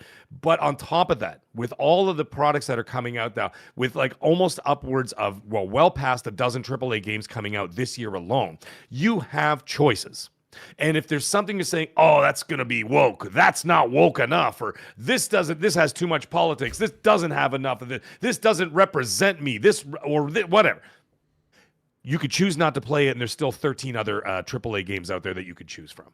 Heck yeah. Okay, so when people latch onto that one thing and they're like, oh, I'm going to hate this, and the game industry is dying because of this one game out of 17, there are 16 other games, 13 other games, 14 other games, however many games are out there that you can go out there and you can play them. And I don't understand any of that. The gaming industry has been making billions of dollars for decades, and it's going to continue to do so, no matter what, in one facet or another. Because once again, the arrogance of the 15% of us and I'm not talking about all of us. I'm talking about the 15% hardcore think that we run the industry. We are not even the tip of the iceberg of the industry. The 85% who don't know who Colteastwood is, who doesn't know who Mag is, who doesn't know who Randall Thor is, who don't know who the Iron Lords are. These are the people that are actually driving the industry forward, not us. We're the ones online bitching about it, but they're the ones who are actually driving the industry forward, because that's where the real money is. That's where the profit is. And that's something that people just keep losing focus. Just because we buy 20 games a year doesn't make us the industry leaders. We're not even close to it, because that tidal wave of casuals is what makes that up. So they're playing Black Ops 7. Yeah. They're all playing Black Ops 7. Yep. You know what I'm saying? The worst game ever made, right? The worst game this year. Ever made. Listen, I gave it a bad score. 5.4 out of 10, but I'm still playing the stupid thing because I'm a fraud. I mean, I'm playing Fallout 76, and it was like a 59. That's because you have a sickness, Colt. Yeah, that's true. Oh, by the way, chat, can you all help me out for a second here? Guys, chat, right in the chat. Metal Gear Solid Snake Eater, the remake. Is it any good? I want to know from the community, because I trust you guys in the chat. I want to know because it's $40 off right now. I just looked, and I'm like, because I got like a notification when you know when you put stuff on your wish list or whatever, and then it says, "Oh, an item on your wish list went on sale." So I just clicked on it while you were talking, and I looked down. I'm like, "Oh, $40 off." I'm like, "Do I buy that?" What do you think, guys? Chat, let me know. It might be, Irish fans saying it's good. Indie Irish fan says it's good. I've heard it. I haven't heard really anything bad about it. It's just I haven't heard much about it though. The Kojima weirdness is like what holds me off, but yeah. I was gonna say Red Wolf says that I'll really like it, so yeah, maybe I should get it. Yeah. Well, I've played all the Metal Gear games. I've loved them all. I loved every single one of them. I know it's got the Kojima weirdness, but I mean, the guy revolutionized storytelling. He really did. There was nothing crazier than when they broke the fourth wall. When they had that guy, what's his name, Mantis or whatever, Mantis. and he's like, Psycho Mantis, he goes, "I have control of your controller." And I'm like sitting there going, is he talking to me? There was never really cutscenes in games until Ninja Gaiden in 1988, and then the PlayStation 1 Metal Gear Solid. Like, that's when movies and video games started to come together. And hey, DeMarco dude in the chat, a good friend says, I just read the same thing. He says, "I want all my games to be AI only with no human anything. Make homo." Oh my gosh! I almost said almost. What were you about to say there, Colt? I almost said make homosexuals obsolete, but that's not what he wrote. He said, "Guys, Clippers, Clippers, get out there." Yeah, Clippers. Where's that scumbag? Clip. Where's that It's scumbag? so funny. What's his name? Back in the day when people were so sensitive, I would absolutely have a panic attack over misspeaking, but I don't care anymore. Like, people know your true intentions. Anyway, he says he's being facetious to make Homo sapiens obsolete. He says more generic and stolen art is the future of gaming, and y'all just don't get it. Well, I'm not sure about what's facetious here, but when DeMarco says that stolen art is what AI is doing, as an artist myself, this is kind of a funky opinion. Everything that I draw, illustrate, or create directly emulates something that I think is amazing. My cartoonist art style, you guys probably haven't seen a lot of my cartoon drawings, but my cartoon drawing is a perfect amalgamation of Calvin and Hobbes and The Simpsons. Because when I really got into drawing cartoons, I pulled from those inspirations, and my drawings look like a perfect 50-50 mix of that. And some of my stuff looks like it's just all Bill Watterson, Calvin and Hobbes drawings when I draw cartoons. So as an artist or a musician, you are constantly stealing what someone else does and desperately trying to make it your own. And when you think about video games, all of our favorite video games, if I think about an upcoming video game, I'm sure that our favorite game, this is how we describe them. Like, oh, it's just like this mixed with this. Because everyone borrows from each other. But AI does it immediately. Yeah. Right. Sorry, say that again. By the way, DeMarco dude said something even funnier in the chat. He goes, Red Wolf has bad taste in games. He likes Starfield. You can't trust him. Yeah, they always fight about that constantly. I know they do. Yeah, I know they do. It's so funny. Yeah. Oh my God. You guys are hilarious tonight. The Starfield popularity and interest has skyrocketed. Gas Septic Sauce put out a video yesterday that got a bunch of views talking about where the game is going and what they could be doing. People are definitely looking, and I'll say this. When that game comes to PlayStation 5, the tide is really going to turn as more people get a chance to play that game and understand that it's not Cyberpunk or Skyrim in space, or as Red Wolf would say, Starfield in space. But yeah, let's talk about... let me grab a couple more here so I don't leave them behind. Sure. Nariz Hussein, thank you so much for the Canadian $2.79. Says, hey guys, you think E-Day is a lock for the Developer Direct? I think so. I think so, yeah. We agree. I think so. Biff Rinaldi with the 5. Thank you, Biff. He says, Happy New Year, fellas. First day back at work today, and it was a long 10 hours. Glad to be home where all my cool stuff is. Yeah, we were talking on Party Chat the other day. We appreciate you, Biff. Yeah. So Dragon, thanks for the $6.88 Canadian. Says, Happy New Year. It's off to a wild start. It really is. Yeah. It really is off to a We wild should start. get more information as the weeks go by, because now that everybody's back to work, and I don't mean us, like whatever. I'm talking about like the corporations. Microsoft was off for a couple of weeks. Sony was off for a couple of weeks. Nintendo was shut down for like 10 days. You know what I mean? So like now that they're all coming back, we're going to start hearing some more news. More leaks are going to come out. The people in the industry are going to start reaching out and saying, yo, guess what? You know, this is going to be at the Developer Direct or whatever. And I'm still getting questions about it now. I'm just not getting much information. So there's only one thing, one piece of information I got, but it was related to hardware. But you know, whatever. Speaking of that hardware, Destin Legary did a breakdown of his PC he recently built about a year ago. Yeah, I saw that. I don't remember the numbers, but the overall build had doubled in cost, from $4,000, I think it was, to $8,000 because of the RAM price increase, the RAM in the GPU, just everything that has to do with compute. A news article came out today that said that the RAM AI boom is going to affect everyone from phones to smart TVs to computers, laptops, gaming consoles, handhelds, and Gas Septic Sauce was hang on to your hardware. Absolutely. Even your hardware. The chips in your cars. We're going to be back to that again like we were in 2020, where chips will be hard to come by. What's that? Would you like to hear it? The numbers? Yeah, let's hear it. So in July 2023, he built basically built like a ridiculously overpowered, overclocked PC. It was $5,095. Oh, that's what it was. And what year was it when Destin built this? That was July 2023. January 2026, the same one would cost $8,491.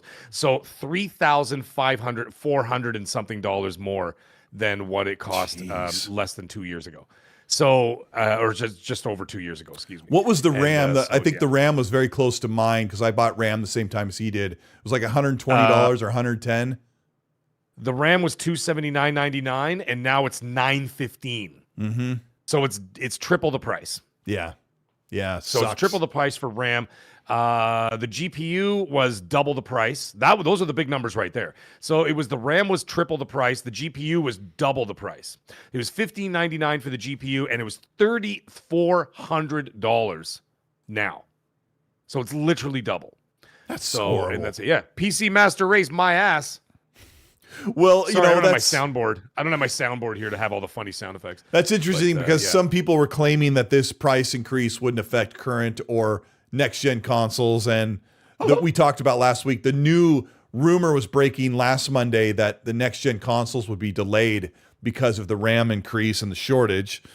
And so you did an interesting video on your Monday breakdown on your mag show about Moore's Law is Dead, who has done a lot of the leaks about the upcoming PS6, is claiming that Sony is prepared and will not be affected by the RAM boom. And before I let you talk about what he said, because I didn't watch his video, I just have to call absolute bollocks on this claim that PlayStation would neither need to delay or need to worry about the price increase and shortage because they have prepared. He claims that Xbox did not prepare for the RAM boom, but PlayStation did and bought up a bunch of RAM, and they're going to pass the savings on to the blessed PlayStation fans. I don't believe it for a second, but I want to give you your due because you reported on this before I did. What do you got with the PS6? I'm on Mr. J in the chat there. He goes, so Mag doesn't like PC people. No, man, I'm just joking around. So if you don't know what I'm like, this is what I'm like. Yeah, always, now, every the time. interesting thing is, I did a video last week, and the video last week that I did was talking about the possibility of the consoles being both the consoles being delayed, the PS6 and the Project Mag, both being delayed, and because of this situation. Now, at the same time, I actually did quote Moore's Law is dead last week, and he was saying actually what Sony has lined up, it wouldn't be ready for the next 2 years anyway. They could build the other tools that they have to build the console are already in place. So by implementing just the RAM, it won't be delayed, or there's a possibility that it won't be delayed. He couldn't speak on Magnus. However, I did hear another story, and the other story is it goes as follows. This is a quote. This is, well, I won't say from who. It says, the developer tool set for Magnus has missed some targets, which is what happened with the Series consoles and game performance for almost a year after launch. This is in reference to the Series S. The PS6 tools are starting to become finalized and will be available in 3 to 5 months from now for a 2027 release. So now that's two people that have talked about it, both trustworthy. The other one just hasn't come out public about it yet, but he will. And anyways, as a result of that, I'm like, oh, okay. So what they're doing is that they're problem solving around it. Now, I got a counterpoint to this. I'm gonna before we get all crazy. The counterpoint is so basically they're gonna build around it, which is actually a really smart idea. Now, I think that Microsoft wants to do the same thing, but judging from what I heard here, they missed a few internal targets on the hardware side. So, but apparently Sony has not. So what's going to happen is they're going to build around it, wait for the availability, just like they did with the cars during COVID. You remember during COVID, they had those airplane hangars filled with cars built. All they needed was the chip. Yep. Right? Same idea. So then as soon as those chips became available, bang! Ford, GM, Chevy, whatever, Audi, they all had tens of thousands of cars all released in one day because they were just waiting for the chip. And so they built everything around it. So I think Sony has taken the same thing. Unless something changes at Microsoft, we'll hear more because Microsoft is back at work now as of today. So we might get some more news, more positive news out of that. I'm not saying that that's negative news. I'm just saying that that's just news. Now, the counterpoint is this. As we saw from last week when I did my first video, and then, of course, talking to the community, going on Reddit, Twitter, and everything else, and, of course, YouTube, the community's not asking for new hardware. They're not. And the funny thing is, the community is actually like, we're fine. Like, we're content. And I've talked to Xbox guys who said, I'm fine with my Series X. I've talked to PC people, thousands of them, not just one or two, thousands, that have said, I'm fine with my rig. I don't need anything else. I've had people just flat out say, I'm not paying $1,000 for a friggin' handheld. I have a Series X, totally fine. I don't need to play on the road or whatever. Or I have a PS5 Pro. I'm good for several years, for the next 3 to 5 years. I don't need a new console. So a lot of people are actually pushing back because let's also face it, there's a lot of financial adversity happening out in the world right now. People can't simply afford this technology. And they keep having this technological and pricing arms race where it gets more and more and more and more expensive. People are backing away and saying, you know what? Pump the brakes. I'm totally cool. I got what I got.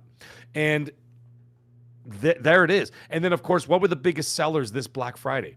The consoles that were on sale, because people are buying them on sale. So there's that as well. So even if Sony does hit a 2027 mark, even if Microsoft hits a 2027 mark with their Magnus, no one's saying they're not. But if people simply aren't asking for it, then what is the point? I say you don't release the damn things till 2028 and above. That's what I say. I mean, that's just me. Yikes, whatever. I don't want and if that. you want better tech, go buy a PC. Go buy a PC. Can't. You could have better tech. Well, no, I know, but you know. Yeah, you're in the same I'm saying boat. if you're going to be that much of a pain in the butt about it, and you're going to say, "Oh, I have the money to spend. I have the money to blow. I want the latest tech. I don't care how much it costs." Then go buy a PC. You could play next generation consoles right now with a high powered PC, right? So I mean, it costs double, but that's your choices, dude. You have the choices. I'm just saying. I did a poll that didn't get very many votes, only 1,600 votes, so it's not a very good test. But I said, would you rather wait for 2030, or would you rather? No, that's a little far. Would you rather wait for? Yeah, I mean, I don't know if it's. I said like that's a long time. Would you rather wait for 2030, or ditch the console, or just go ahead in 2027 at $1,000. 70% said they would rather wait for 2030 or just ditch console completely. There you go. And then the other 30% said that they would want to go ahead with next gen as soon as possible, even if it meant more money for $1,000. So me personally, I have a great PC. I would love something better than the Series X because we're going into year 6 and these things are barely getting, half of 4K with frame gen or with they're actually really getting like sub 1080p with interpolation and then some frame gen. So we've kind of hit a ceiling. Everyone's like, oh, we want the developers to get the most out of these consoles. They haven't tapped their potential yet. If you know what's in the hardware, a 2060 or a 2060 Super, which is a card that came out in 2018, a mid to high card that came out in 2018, you're kind of running into, you're kind of hitting the end of the technology there. And a newer console would be amazing. Though. Huh? But they're optimized differently. Like a console is optimized differently than a PC hardware. Yeah. Right. So at that point, it's going to look different. It will perform different than a PC would. You know what I mean? And that's why you have these comparisons where people are like, well, for $800 or $700 for let's say a PlayStation 5 Pro or now even more for the Series X, and then to get a comparable PC is almost double that in price. Right? And they're like, well, absolutely. why? That doesn't make any sense. It's optimized differently. And as a result of that, I think that people are totally fine with it. Me personally, even as a hardcore, I'm totally fine till 2028. I have no issue. I have no issue waiting. I have all this tech. I'm totally fine. My Series X is brand new, basically. My PS5 Pro is fine. I don't use the PC. The PC's, I don't utilize it for gaming. I utilize it for YouTube. That's it. And I'm fine. And I got Switch 2 That's the difference between PlayStation and Xbox. If you're only on Xbox, you didn't get a mid-gen for refresh. If you're on PlayStation, you're a diehard. You got a PS5 Pro. Now you're getting an even better experience. Powerful machine, though. It is. But Series X is a great machine. Series S, but Series X is great. Yeah. I have no issue with that. I'll always the PC guys would crucify me for this, but I'll always say it. All right. The consoles really punch above their weight when it comes to how games look and run, especially this generation when everything pretty much runs at 60. The games look great on your TV. It really comes down to if you've got a really great TV. I think that could make such a major difference. If you've got an OLED or you've got VRR, like these things can really make a difference. I play a lot on PC, and I can tell you on a $2,000 to $3,000 PC, are you going to notice like this unbelievable difference in fidelity? I've heard people say the level of fidelity you get on PC is unmatched to consoles. Like, no, it's not. Come on, no, it's not. Like, you'd have to put them side by side constantly. But when you're on one or you're on the other, you're getting a great experience right now. And so I can feel for the people who are saying, hey, I can stick with my console for a little while longer. Why rush it? I just bought this thing. I get that, especially when the first couple of years, most people couldn't even buy a console. So really to them, the console's only true. Like you say your Series X is kind of new because, you haven't had it. I've had it for, No, I had it since day one. But I'm saying it's new. Like it's not even 5 years. It's 5 years old actually this last month. So it's barely 5 years old. To me, that's still considered relatively new. You know what I mean? Like I have no need. But the thing is, when you look at the games, you got a great monitor or a great TV that has, or whether you have an OLED and whatever the hell else you got, and you got your variable refresh rates and all that kind of stuff, and you got these consoles, you're looking at these games, and they look fantastic, and they perform fantastic. What are we trying to do? Are you trying to benchmark for like Digital Foundry? Like, what are we looking at? It's like, I need 755,000 frames per second, otherwise it's crap. And I'm like, or I get 7 more frames on this than you get on the other one. No one knows that. And I'll be the first one to say that. Those are for lonely people. But the difference is, if you're on PlayStation, you have the PS5 Pro available to you, so you can kind of upgrade. Right. The Xbox, you don't. But the next generation Xbox is supposed to be a really high-end, expensive hybrid, like and PC. That was before this happened. Well, like if you want to jump out of the Xbox Series generation and move forward, you could have all these PC games available to you, plus everything on Xbox. And so that's what got me excited. As a guy who plays on PC and Xbox console, I was looking forward to having the best of both worlds on both machines at the same time. Like I could load up all of the games I only own on Xbox. So they're like, just get a PC, just delete everything and forget all the purchases you have. Like, I have tons of games I love to play on Xbox. I have save files of games that don't transfer over to PC that I would love to play at a higher fidelity or with a brand new controller, like the next gen controller, the next gen interface. Like, all that stuff is exciting. Right. And for me as a content creator and a podcaster who talks about next gen tech and tells you, here's everything that we're hearing that's coming to the console, and to hear the possibility that Microsoft and PlayStation might say, let's hold off for a couple of years. And someone was asking me in a DM today, how long do you think they'll actually delay these consoles for the RAM shortage? Year max. What's that? Year max for me. Sorry. That's what I said. For me. I said it's not going to be 2 years. I think just 1 year they'll delay it because they won't be able to. When you build these consoles, all of the R&D that goes into them and getting all this stuff lined up for production, you want to start making your money back. And if they delay them to not take the heat from the RAM increase, they want to get that return on investment immediately. And that's when you start going to production. So I still think it's up in the air. All right.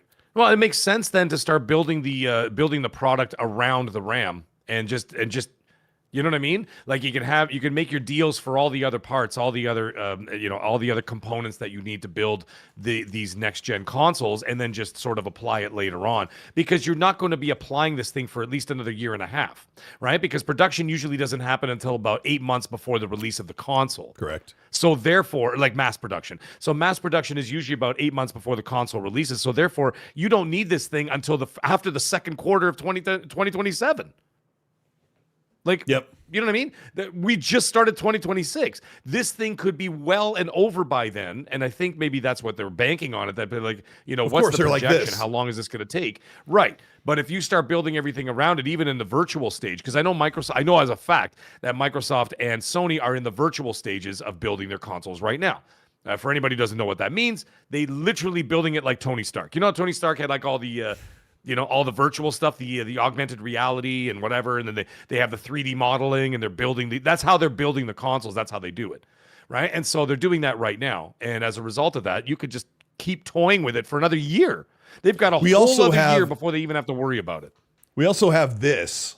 I don't know if you can see that very well, but they'll have a chipboard with like a mounted, SoC, a system on chip, and they got wires connected to that thing, and they're running tests because we wouldn't have some of the hardware numbers leaked that I've made videos about in the summer if we didn't have that actual physical hardware where they're actually got one prototype they're working on and they're doing testing. Right. And Brian Harris in the chat says, can they do like a SKU chip upgrade? Like, could they put out I don't know if he means something you put in, but I think what he means is the next Series X console has a bigger chipset in it. No, because that board right there, this is the Xbox One X. Those boards are finely tuned for everything, for wattage, thermal, and all of the I/O throughput. Those things are built to only do what they were specifically designed to do. So there's no upgrading. You would have to redo the whole entire board. Like, every single component on those chipboards is at its absolute maximum for power and efficiency and thermals. So if you're talking about an upgrade, you're talking about the next generation console, which is a whole new thing. And that's what they're working on. So Meg's saying they're virtually and they're hardware testing what the next generation hardware is going to be. So, right. And somebody says the APU. Parts.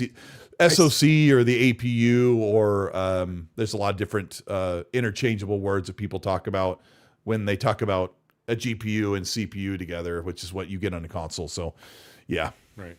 Well, Skillet will say some in the chat here. Says most RAM is soldered onto the board though, and non-replaceable on consoles. Yes, fair enough. However, what I'm saying is that they're not physically building the console and then just you're like, oh, just shove the RAM in there like at the last second and whatever, just click it in. No, that's not what I'm talking about. What I'm talking about is that they're virtually building the console, and then they're making the deals and then once they have that all in place in the next 3 to 5 months, then they start making the deals on the other components that are going to build it, and then once the RAM is available, they start mass producing and soldering it onto the motherboards. Yeah. Right? Or onto the boards, right? So that's what I'm trying to say. I'm not saying they're physically building it and then they're just going to have like a warehouse of PS5s or Project Mags just sitting there, and then they just go, okay, all right, shove it in. And then and then Phil has to go one by one and just, snap on the RAM.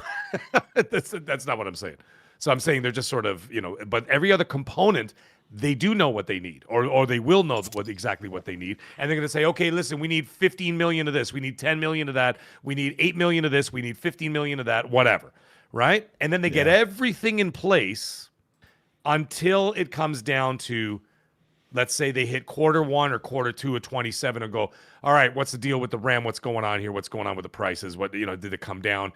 And then by that time, you would expect that there will actually be an upgraded, there'll be upgraded tech by then, where the RAM that they're going to be utilizing for those new consoles will technically, by PC Master Race sort of, logic, will already be outdated, right? So they should be able to get it cheaper by then, if you think about it that way. Because every time you get a console, they've already been out in the wild in the PC world for like 3 years. Yeah. 2-3 years. And I also want to add this in here, and this is my opinion, but everyone talks about the AI bubble bursting. When I said earlier, this is a new way of utilizing compute to further technology and the human race, right? This is an unstoppable train. And I see Hargeet in the chat, Hargeet Chani, and he says, Happy New Year, everyone. Thank you for the super, Hargeet. I want to ask Hargeet to answer in the chat, how long do you think this shortage of RAM and massive price increase will last? Because Meg and I said 1 year max, and I think that's a pretty good guess, because I think there's an opportunity right now. If you're in the technology business, there is never a better time to start building massive production facilities to make PC compute components for this huge need that's in the world right now that I don't think is going away. As far as, I don't know how long the price increase was going to be, but I think right now or sometime at the end of 2025, there's got to be massive companies that are like saying, we need to get into the production business because this is a booming business that is not going away. And so if you've got Micron and these other production facilities, and I'll keep an eye out for Hargeet's answer, how long he thinks that this thing will be a dire problem. I'm watching the chat too. Okay, right, Mag? So think about it. If you want to, I want to build a facility in Wichita that's going to build a crap ton of RAM to meet the thirsty, starving need of chipsets in the world, or RAM. That's a sure bet right now that I think is not going to burst anytime soon. The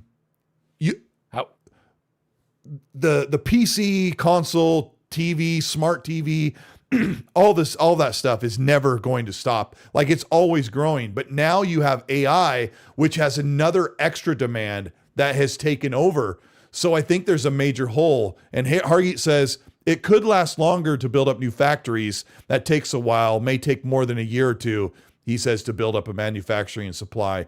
I wonder if some facilities are going to start shifting what they make and start. I was going to say they're going to utilize. Yeah, they're going to utilize. They're not going to build something from scratch. They're not going to go out and buy like, okay, I'm going to buy 1,000 acres and then start put building up a tilt up. We're going. Yeah, but by the time you do that, you're into the 2030s. What they're going to do is, just like you said, they're going to retool existing businesses, and which is the same thing they did during COVID. Now, the interesting thing is COVID, the chip shortage there, that bubble burst in less than 2 years. And but the reason why it took so long is because there were COVID rules in place for work, so people weren't allowed to work. You could only have 50% of your workforce. Everybody had to be 6 feet apart, and all that other stuff that we had to do. So even they had to wear a diaper on their face. All of those, yeah, exactly, with all that stuff going on, and people walking around with face shields and all this, whatever. Anyway, the point is that I am your father, looking like Team Fortress 2 characters. Yeah, only one man would dare give me the raspberry. Lone Star, right? I used to do that all the time at work when I had to wear a face shield. I used to walk around just doing lines from Spaceballs. Anyway, shows your age. The point is that even with the COVID restrictions, it was still under 2 years. There are no COVID restrictions now. There's nothing but time, and of course we're going to need the manpower, woman power, whatever the hell you want to call it, people power, power. them power, whatever doesn't offend you. Anyways, the point is that they're going to have all those people in place, right? And so therefore, it's not going to. I don't think it's going to be as long.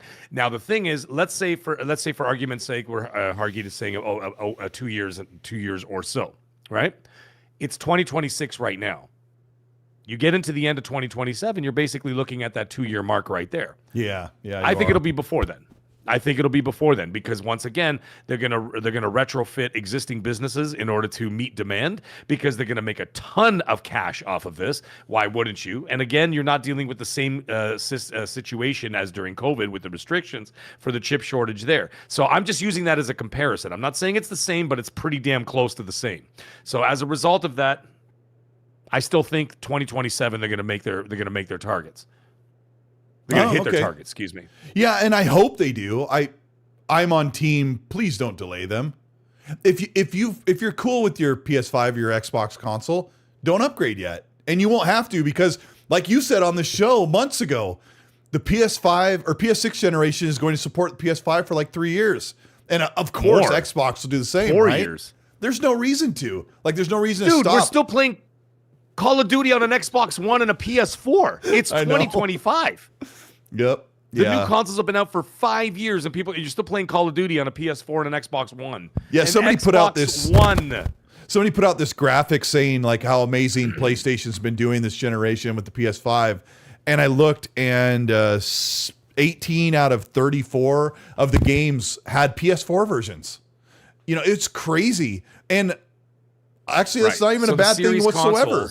They made fun of that. The series consoles and the PS5s, the series consoles and the PS5s will be supported into the 2030s. And that's why I keep telling people, I'm like, listen, if you're happy with what you got, then keep it. There's no point in upgrading. If you're happy with what you have, what's the point? You have the hardware there. You paid your hard-earned money for it. Keep it for as long as you need it. And now the thing is, like I said once again, we do not make up the majority of this market. That 85% is out there. Would you think a parent is going to go there and spend anywhere from $600 to $700 to $800 for a console and not have it last minimum 10 years? You bet your bottom dollar they're not going to go out and buy a new PS6 when they just bought little Jimmy a PS5. Bro, you're playing that till 2035. Hey, that's exactly what's going to happen. You're not getting a PS6 until 5 years into the generation. I'm in the camp. Some people buy a new phone every 2 years. Some people don't. Yep. Let them eat cake. Let people. I'm in the camp. Put out a new console every 4 years, and if you don't want it, don't buy it, because everything. As long is, as you continue to support the other ones, which I think they do. They're bridging the generations. It's fine. Then you remember when they made fun of that? Mm-hmm. Do you remember when they made fun of? I remember Matt Booty said in early 2020s, like, we're going to support the Xbox One generation with cross-generation support for the first 2 years. And that was made fun of and mocked so bad. And then PlayStation came in. That. Yeah. I remember and they that. supported for 3 years, just like Xbox did. And it actually turns out being a good thing when there's shortages or things are expensive and developers can make their game amazing, and then they just downgrade it a little bit for the old console. I think it's a good thing. Our Boner Jams, our good friend, says, thank you for the 5. He might not be here right now because I took a minute, but he says, wait for Colt Wonderwood to prostrate himself and genuflect at the altar of PlayStation. Jesus. What? It's a thing. There was a lot going on in that super chat. But the best part is he says, when are we doing the show, boys? Yeah, we need to carve out a Wednesday and go hang out with them. Yeah, that's fine.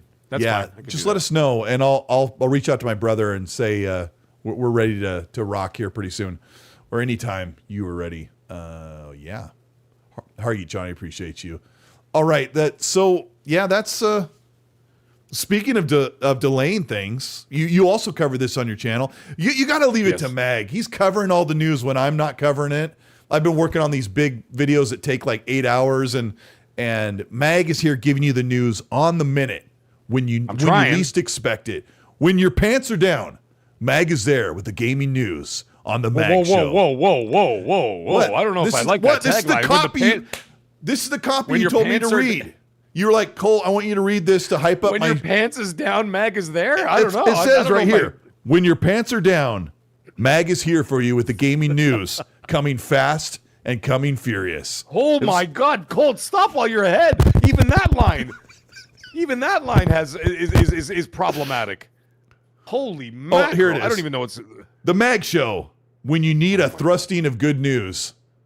Holy cow. Yeah. Okay. Make sure you have no pants on. Got the baby oil out. We're ready.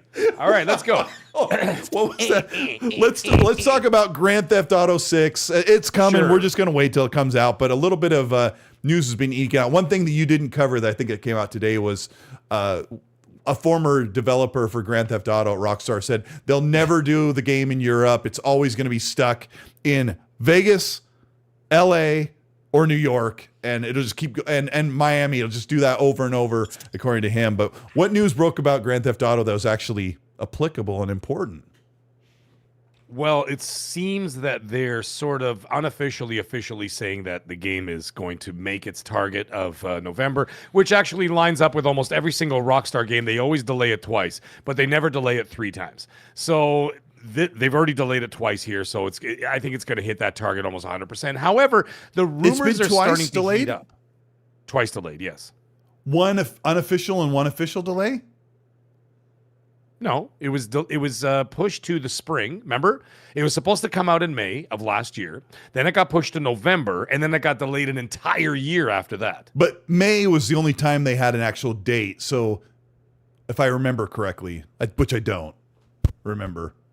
Yeah, they had moved it from May to November, and then from November to November.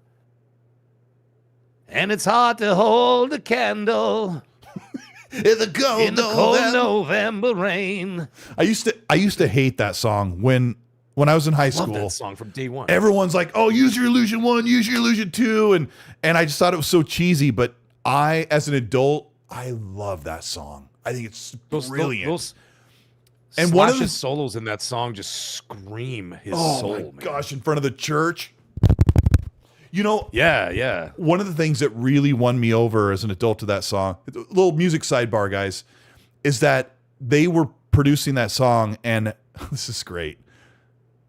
Axl Rose would stay overnight for like a week straight and in the studio when everyone go home with a freaking keyboard, building out this intricate orchestra for that song, which in the video, there's a real orchestra playing while like he's playing the piano on the stage. And you see this real orchestra and they're all dressed up. But all of that was painstakingly recreated in a keyboard to sound like a real orchestra. And as a, like we're big time like music fans, I always thought that was a real orchestra. He totally sold it because you can put on like the orchestra sound on your Casio keyboard and it sounds like a keyboard. But he painstakingly made that sound like the real deal, and it gave me such a massive appreciation for November Rain. So, anyway, let's talk about Grand Theft Auto, Mag. Unless you want to say something about that song. Hey! I just started singing it out of nowhere. Oh yeah, wait. The rumors are heating up. Wait. Yes, Rest in peace to the once great MTV Music Television channel, which just shut down this week. That's correct. 1981 to 2026 or whatever. And it's a Trivial Pursuit question. What is the very first song? What is the very first video they showed on MTV? I heard and you the funny thing is back in 52. And the very last video they played on MTV was Video The Killed the Buggles. Radio Star. Yep. So it's pretty sad. Hey, so you know what? So look at this. Xbox is dead and MTV's dead. Holy cow. 2 American icons in 1 week. I think, I really think that by 94 was when I couldn't, I didn't like MTV anymore. It was TRL, it was Real World, and Road Trip. They started doing shows instead of, you know what I'm saying? But they made so much more money on the shows. Pac-Man. Yeah, because once they started making money, they turned into literally Rockstar. Instead of making Grand Theft Auto 6, all they did was start focusing on GTA Online. Yep. Because they started making money off that, and they're like, oh well, more money's here, so forget that. God forbid they, God rest his soul. But they didn't make Titanfall 3 because Apex Legends took off. True. Right? So MTV, instead of making videos, they start farting around with the Real World and the Jersey whatever and all that, Jersey Shore and all that crap. And they started doing embarrassing Italians all over the world. And the thing is, they started doing all that stuff is because they started making more money over there, so they got distracted. and then they weren't able to do that. So yeah. Well, the music videos didn't make as much money, no matter which way you sliced it. And I remember finishing high school, maybe it was right out of high school, and what was his name? The TRL guy. Help me out in the chat. The really boring looking handsome guy that did Total Request Live. What was his name? Yeah, I know. Yeah, I know what you're talking about. I don't remember. He even had a boring But either name. way. But anyway, yeah, they were showing 2 minutes of every top song. So it was like the top Carson 15. Daly? Carson Daly, yeah. Thank you. Yeah, Josh Thank you, Josh. nailed it. Stokel. Thank you, yeah, Josh. Thank you. Yeah, boring name, boring looking guy. And you're looking at the top 10 videos of all time each week or each day, and he would show 2 minutes of them and cut them in the middle and go to the next one and have interviews. And I it's thought, like when DJs, like when hip hop DJs do that, they play one verse of a song and they move to the next one. I'm like, and you wonder why everybody's got ADHD. Play the whole bloody song. The song's 5 minutes long. Scroll. Yeah. Scroll. It's ridiculous. Anyways, the rumors are heating up. Back to the Rockstar. The rumors are heating up that there's a possibility the game could be $80, which would, of course, then set a precedent moving forward for a lot of games. Now, the thing is, the question is, and no, we're just going to play a little speculation game here, okay? Let's just say for argument's sake it is. If that is indeed the case, my personal guess is I don't think that'll be the first $80 game out of the gate for 2026. If that is true. My guess, and this is a hot take, okay? If this is even remotely true that the game is $80, I think that Call of Duty Modern Warfare 4 will be $80 as well. Absolutely. They knew they couldn't go $80 this year because they'd get crucified because they knew that game was buns, as the kids say. Cheeks, may I say. Cheeks, bro. Just like Blind King Outer is right. Worlds 2. Nintendo already did it. Outer Worlds 2 is going to be 80. Blind King is... That's right. And then Borderlands 4 was going to be 80. So everybody was toying with the idea, but no one had the balls to actually pull the trigger because people were actually rejecting it, which is fair. Do you think they still should do it? Like, I know you and I would say, hey, $80 is worth it for Grand Theft Auto Online or Grand Theft Auto 6. That was a Freudian slip because I'm wondering if they're going to charge extra for online. But Demon J says, I bet Gears E-Day will be 80. I think it will be. I think it will be. You know what? I think that the fall games may be the precedent moving forward.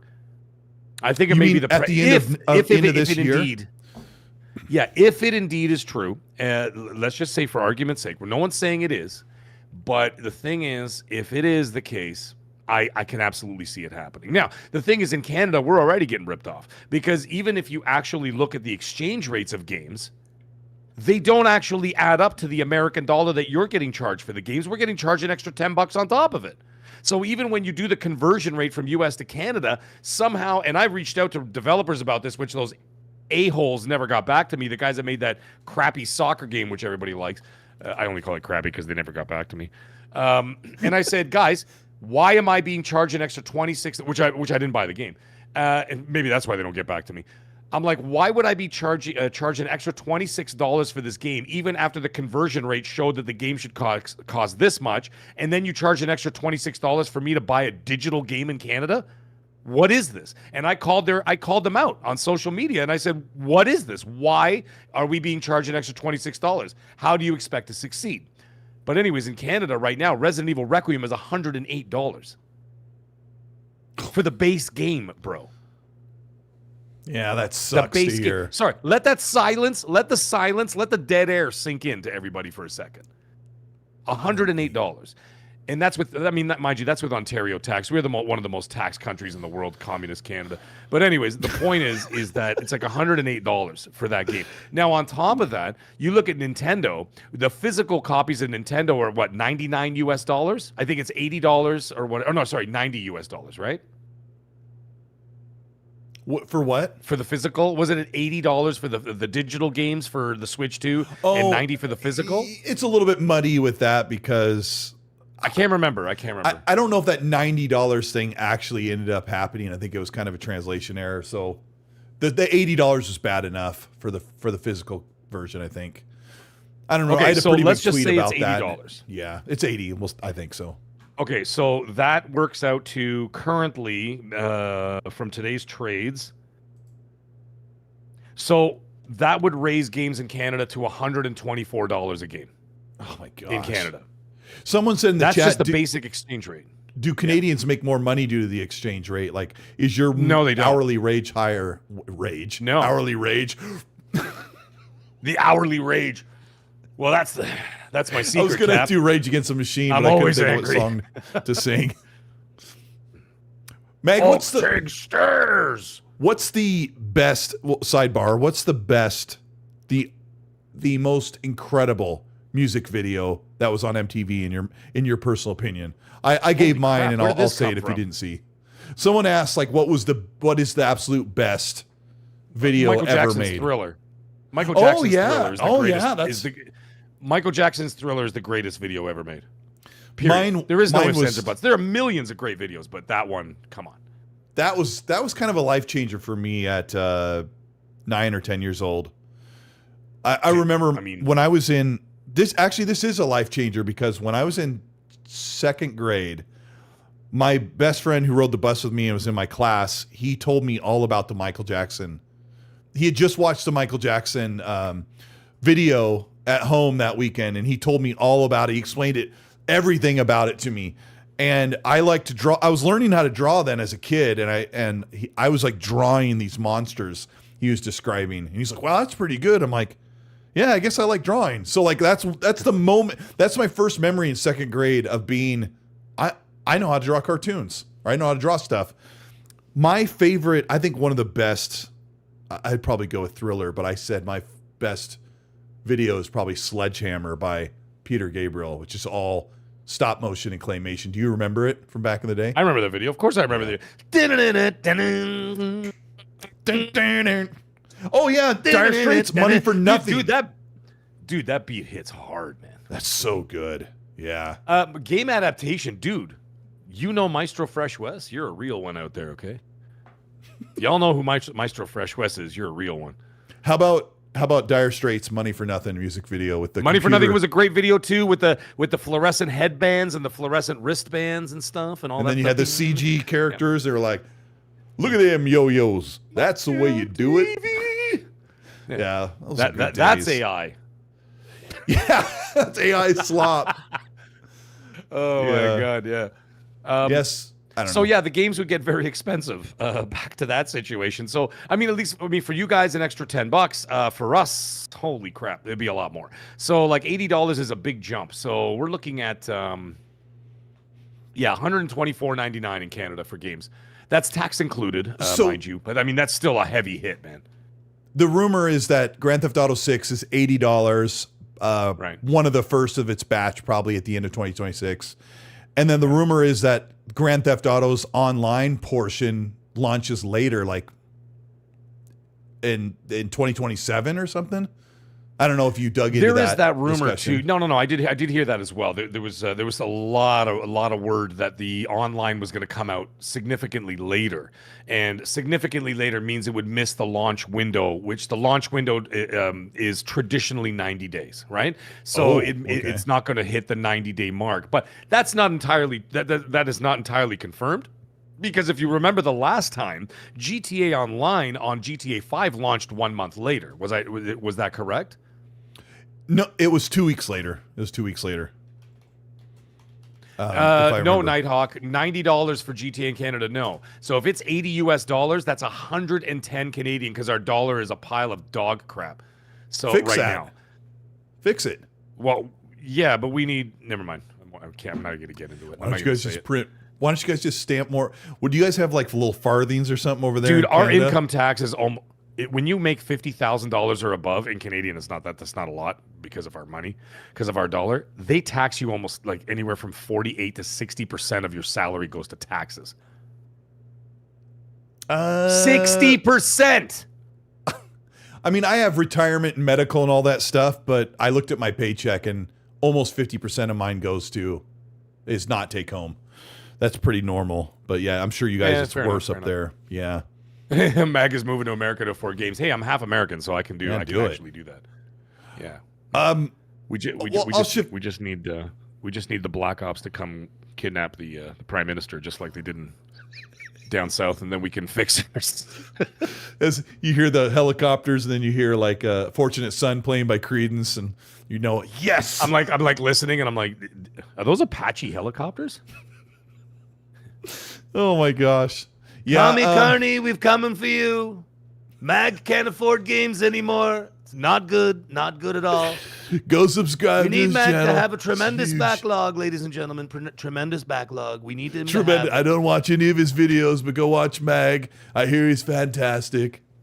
Your last prime minister ruined the country and ran away like a little girl with his whore on his yacht. You guys had a prime minister that looked like his name like Ford or something. He looked like Chris Farley.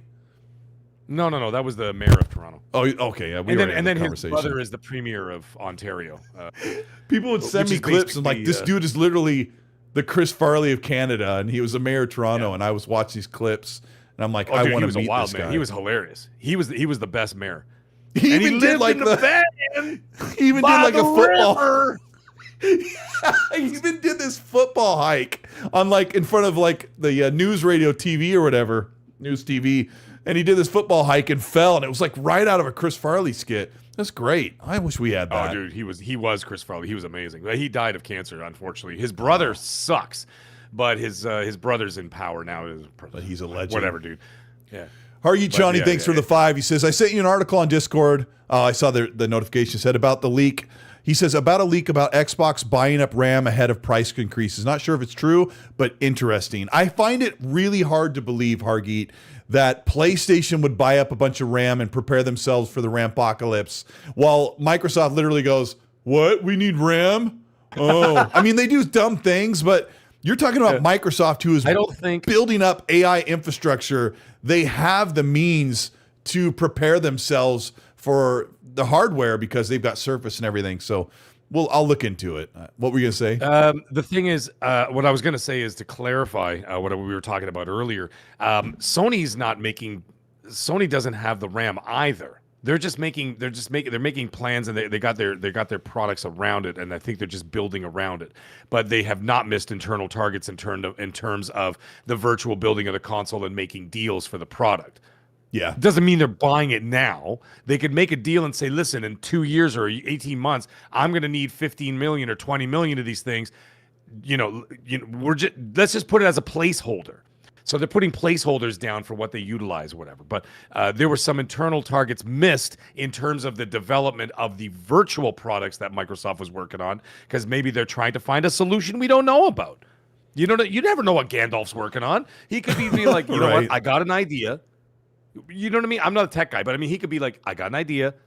Let me work on something. Let me see if I can figure something out. I might have a workaround. I might have something that'll actually benefit us in the long run. Might be cheaper. Might be this. Might run better. Who knows what the hell he's doing? So it may not be a negative thing. I'm just saying this is what's sort of coming out of the camp over there. So we shall see. We shall see how it all works. Another piece of that information is, according to those hardware leaks, the PS6 has about 25% less RAM than the Xbox Mag.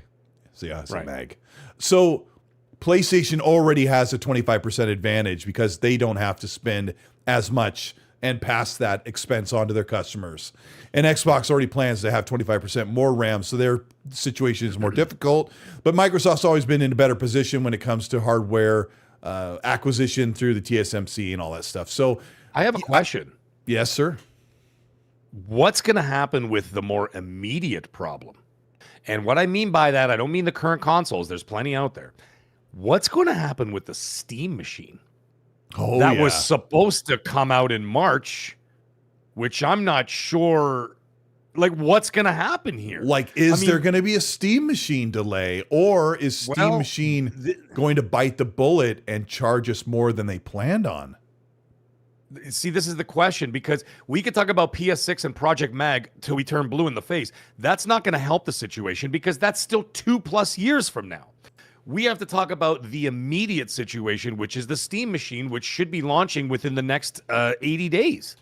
So therefore, that being the case, or at least that's the internal targets were to release in March, somewhere around there. And all of a sudden, they've gone completely dead silent. Not a word, not a peep, not a showing at the Game Awards, nothing, no talk about Half-Life 3, everything just pissed off. Everything just went, later, mates, and then just flew away. And then we never heard another thing since. So that's a big question that's going on right now, and there's no word about it. I see people in the chat giving their ideas and saying, oh, $6.99, $8.99, it'll be this and that. I'm like, yes, we could speculate all day long, but there's no official word. Yeah, I think it's So like 700, really curious. 800, but now it would be at least 1,000. If you look at the Didn't uptick, they also cancel the what is it called, the LCD Steam Deck or whatever on top of that because what do of they call it? costs? Or I don't know if they the hell's canceled it that. called? Everyone kept They canceled I can't remember something. the name of that Steam thing is the Steam Yeah. platform or something like that is what it's called. I can't remember. I don't know. There was something they just canceled like a week ago. They said, or they didn't cancel. Excuse me. They just say they're not going to produce anymore, I don't think which Steam, essentially means cancel. But I don't think Steam can delay that machine another year, knowing that it is on par with. I'm going to be generous. It's on par with the current PS5 Pro. They say it's lower, but you have more leverage of for the games when you run them, right? Because it's a PC. So Steam Frame, thank you, Steam Frame. Yeah, I keep hearing people bring up the Steam Frame, but it's not on my radar because I just covered the Steam Machine and the Steam Deck. But the Mag makes a really good point. What are they going to do? I don't think they can delay the Steam Machine. It's already a right now device. It's not a future device. It's made for what do you want to do right now and in the next year or so. Right now, and that's the immediate situation that we're facing because, like I said, we're talking about products that weren't even originally going to be coming out for another 2 years.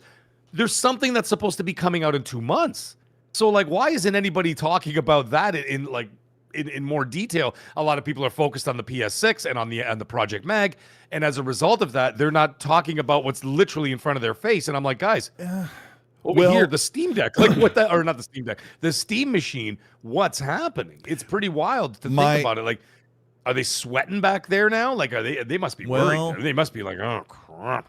I'll give you a hot take. I think the Steam Machine's awesome. I think it's cool. I think it's not something I would want to get. Maybe the interest isn't, and I don't think the interest is supposed to be super high. Like they're not planning on selling 10 million of these in the next couple of years.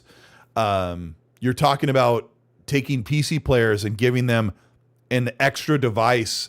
Instead of saying, hey, get the Steam Deck, you can play your games on the go, on the commute. This is take your PC experience and adapt it to your living room. And that doesn't really meet a lot of people. If console gamers have to say, do I want one of these? I don't really own a lot of PC games. The PC gamers are like, but I like playing where I do. So I don't really need one, but I think it's cool. So now if they're thinking instead of $700 or $800, they need to look at $1,000 to $1,200. They're like, the Steam Machine kind of went out of its desire zone, which is also a great movie. I'm sure there's a movie out there somewhere that you need to show your ID called Desire Zone. But yeah, I think the Steam Machine might kind of be up against the wall right now with this problem. That's what I'm saying. It's a very interesting situation. I'd love to know more, but no one, mind you, we just came off the holidays. So like news is pretty much dead. No one was at work. No one was, because even the thing is that the people I speak to at Microsoft, people I speak to at Sony, even if they're not at work and they do hear about what the other companies are doing. So we kind of get that information from them anyway, because they're all in the know with each other, right? It's a smaller community than people think. So like Microsoft knows what's going on over at Valve. You know what I mean? Valve knows what's going on at Microsoft. The guys at Valve know what's happening at Sony. The Sony guys know what's going on at Microsoft, and on and they're on. They're all friends. But the fact that, they're all friends. But at the end of the day, they've all been not out of work. They all been off of work for the last several weeks. And as a result of that, we're not hearing anything. Like, I haven't even heard anything about the Developer Direct, which is coming up in a couple of weeks. I've had people reach out and say, yo, Mag, have you heard anything new? And I'm like, no. The latest leak is it's like the 28th. Yeah, it's going to be the end of the month. There's that. But I'm saying, like, in terms of games, or like last year I was told everything. So funny enough, on my channel, the very first video I ever made on the channel was I leaked that Ninja Gaiden 4 was coming to the Developer that was your Direct, first and it was one? going to be on Game Pass. That was my very first video on the channel. And so you're coming as a up on the result of 1 year anniversary of going. coming up in the 1 year. Actually, Nice. it's the same week as the Developer Direct. It was the end of January when I launched it. So that being the case, I'm just like, oh, so like we haven't heard anything about that either. But now that everybody's back to work, we're going to start hearing about the developer direct. We're going to start hearing about the Steam machine and whatever else. I bet you by next XNC, we're going to have a lot more info than we're sitting on right now. Yeah, That's I mean, if they're putting out the Steam machine in March, if they're going ahead with that release date, you really don't need to hear about anything during Christmas break and the holidays. So if they're doing marketing, it's not ready yet. But right. Interesting. Yeah, we'll hear more later on, but either way. Yeah, it's going to be interesting. I think you and I have kind of highlighted an interesting dynamic that they're probably like General calling. They must be sweating. I would. Can you imagine? I mean, you're about to launch a new console, and all of a sudden AI just goes, "Yeah, about that," and then they take all your stuff. I heard from a big. Like, what? I heard from a big executive at Xbox that said the RAM situation is very dire for everyone. And those were the words, very dire. And I was going to put that in the thumbnail. It just didn't look right, very dire. But those were the words. Like everybody is really in a bad situation. Yeah, dire for everybody but the AI companies.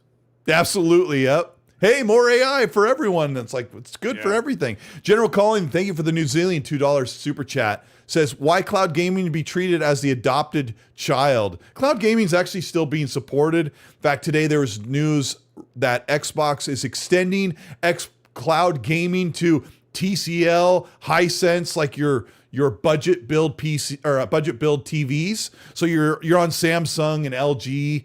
So and it's getting better. It's getting better. It's getting much better. I tried Xbox Cloud Gaming. It's great. And I've played cloud gaming on the PS Portal. It's also great. No stutters, no issues, no anything. And this is on crappy, not my house, out on the road. Up north of a cottage wireless. With you know what I mean? A hotel Wi-Fi, not a hitch. And so it's only going to it's going to keep getting better. However, cloud gaming is incredibly expensive to run.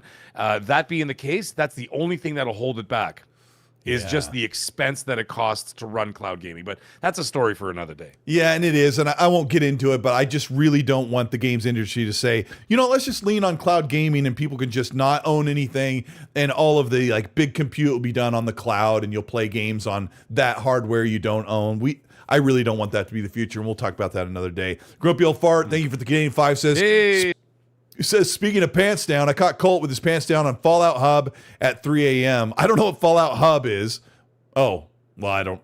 He says, I swear I'll stop trolling you on Twitter. Love you both. Appreciate you, Grumpy. I have spent so much time on Fallout. I've unlocked some really cool stuff, and shout out to my friend Game Seeker, who has been putting up with me 5 hours every single day. We've been unlocking cool stuff and having some great experiences. Keep an eye on the channel. I'll probably be making a video about why you should actually consider the worst Fallout game to become one of your favorites in 2026. That's will be a big video. It'll take a while. The last thing I want to talk about is that Highguard, the Concord 2, it's by the Apex Legends former developers, was not received well at the Game Awards, and people are starting to say this game comes out in 3 weeks.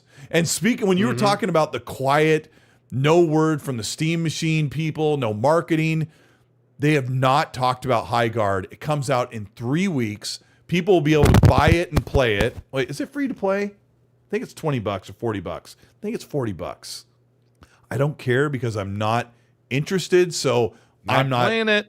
I'm not available to bash on the game. I'm not available here to tell you why I think it's not good or would be good because it's just not in my wheelhouse right now. And like I always tell you, if I don't like a game, I have very little to say, and I'm busy playing or talking about other games. But it smells to me like this game is probably quietly ready for a delay. I don't think it's going to get canceled, but I mean, if they're not talking about it with 3 weeks when people can start paying for it, what do you think's happening, Mag, with Highguard? It's going to be a flop. I'm just going to say it right out. I don't think it's going to do well. Nobody's talking about it. There's no hype for it. Nobody cares. They're already struggling. Like Sony's already struggling right now with Marathon, dealing with that. And that game had a lot of money and a lot of production put behind it. And then this game, I mean, anything can happen. Let's face it. Anything can happen. I mean, you could release. Who the hell knew that Fortnite, a sub genre in the Fortnite game, became a multi-billion-dollar enterprise? Nobody ever saw that coming. Same thing with Apex Legends. It just kind of showed up out of nowhere, and then everybody was like, "What the hell is this?" And then all of a sudden, it turned into a global phenomenon. So you never know. However, there is, just like you said, there's some bad press around this game before it even launches, but I don't know, man. I mean, it's not doing anything for me, and I've got so many games to play already. 2026 is already a loaded year. Is there any room for something like this? Not really. Not for me. Not for me personally. Yeah. I mean, I'm not going to speak for everybody. It seems like a lot of people are saying that too. I hate to. I don't want to be one of those people. Like, I really do mean it. If I'm not interested, I don't really want to talk about it, because some people might be interested, but developers make games, and I think this Highguard game, they're not making it so they can suck or make people mad or frustrate people. They're really like hoping and praying that you fall in love with this game, and then it becomes the next big thing, and everyone's just universally hating on it, and it sucks to see. But I don't know. I don't know. Whatever. I'm using a new mic. I asked people about the mic. I'm actually using my older mic. I was having problems with my last mic with a 60 cycle hum that would not go away, and it was driving me ape. I've been making videos and doing podcasts for 2 years with this mic. It's a fantastic mic, but it was like in the background, like in the 10 decibel range constantly. And as an audiophile, I'm like, I can't, there's nothing I can do about it. And so I'm using my condenser mic, which should be better, but I am fine tuning it as we speak. There's stuff I'll have to fix, but hopefully the show has been clear enough for you guys to enjoy. We appreciate you. How many times can you say mic? Microphone, mic, sibilance, microphone. Sibilance. Just like that. Sibilance. Yeah. Yeah, give Rand your old mic. He needs a new one. Thank you, Red Wolf. Said it sounds great. Yeah, he has a Blue Yeti, which is like an $80 mic. It's a USB mic. It doesn't need like all that extra nonsense like I have back here, and it just stopped giving a signal. And so I was going to help him, and he's like, oh, I'm not going to worry about it. So, but do reach out to Rand and tell him you love him and you appreciate his work he does on the podcast, and tell him, hey, Rand, make some videos, because I love hearing his take on stuff. So Mike and Ike says Flippin' Minds. 78 Incorporated says, what interface are you using? I'm not really using an interface. I'm using a DBX preamp, which you see right over here with the little light flickering back and forth, going into a Yamaha 10-channel mixer straight into the PC, and then that goes through. Of course, we're running the show through Discord, so Mag's got a really great setup, so he gets a little bit of a downgrade in audio because Discord is not nice and doesn't allow you full frequency response. But if you want to hear Mag in his full glory on camera and on his microphone, you can do that by subscribing to the Mag Show on YouTube and watch his weekly news and his extra content and his streams and his game stuff. He's amazing. If you want to know more about, I've actually got probably 10 or 12 games you probably forgot about or haven't heard of that are coming out in 2026 that look incredible. And I'm showcasing them tomorrow on my video. So tomorrow, 6 a.m. Very nice. Pacific, 6 a.m. Pacific, 9 a.m. Eastern. 9 a.m. I will Eastern. have a 20-minute video talking about all these games. And I did a new camera flourish to make the video a little more interesting. So I'm curious to see what you guys think of that video. Check that out. XNC Podcast is wrapped. It's been a really great show, the first one of the year. We'll be back hopefully with our sponsor and maybe more new exciting things. Mag, thanks so much for putting up with me this long. Yeah. And congrats as you hit your 1-year anniversary as a bona fide coming up content creator on YouTube, making literally 17 cents every single month. Love to see it. I know, it's fantastic. Listen, it's about 3 weeks away. Will be the 1-year anniversary of the show. We crossed over 3,000 plus subscribers in the first year. Pretty good. Awesome. And I hope to I hope to quadruple that this year, and I want to be well into the double digits at the end of this year. But you know what? That's all dependent on not just the fans out there. That's also dependent on this guy. I got to be out there putting that content, and so I've been actually improving videos, getting better at it, getting better at editing, integrating graphics and of course videos and all kinds of stuff and voiceover work and everything else. So it's all a learning experience. You know what I mean? So like every video gets better, Mag. I notice it. I take notice, man. Keep it up. Oh, thank you. I appreciate that. Now, the last thing I need to work on is I need to work on that. Well, I'll tell you about your face. You got to work on that first. Yeah, I can't work on my face. This is the way it is. But either way, it was a great show tonight. We had an awesome time. But chat, you guys are always amazing as always. And everybody who else listens after the show, love you guys. And see you guys all tomorrow night, 8:45 Eastern Standard Time on my channel. Magcast is tomorrow night. That's my one-man show. And help me out. Thank you guys for all the wonderful comments in the chat. I appreciate you guys. And man, let your backbone slide, Taylor. And listen, come sub to the channel. Help me out, man. I'm trying to get there. We're trying to be as authentic as possible and as real as possible. But anyways, Colt, awesome night, dude. What a great show we had tonight. Yeah, I appreciate you guys. Really Keep an eye out for the channel for both our content. I'll have that video ready for you tomorrow. And it's just have a good attitude. It's the beginning of the year, and you don't have to have a New Year's resolution, but just start today. I'm trying to be a little more positive and complain less and stop crying. I've been having a good time. It's going to be a good year. I can't wait. So we'll talk next week. Mag, thanks for everything. We'll see you guys. No problem, dude. What a great days. show. Good night, everyone. All right, later.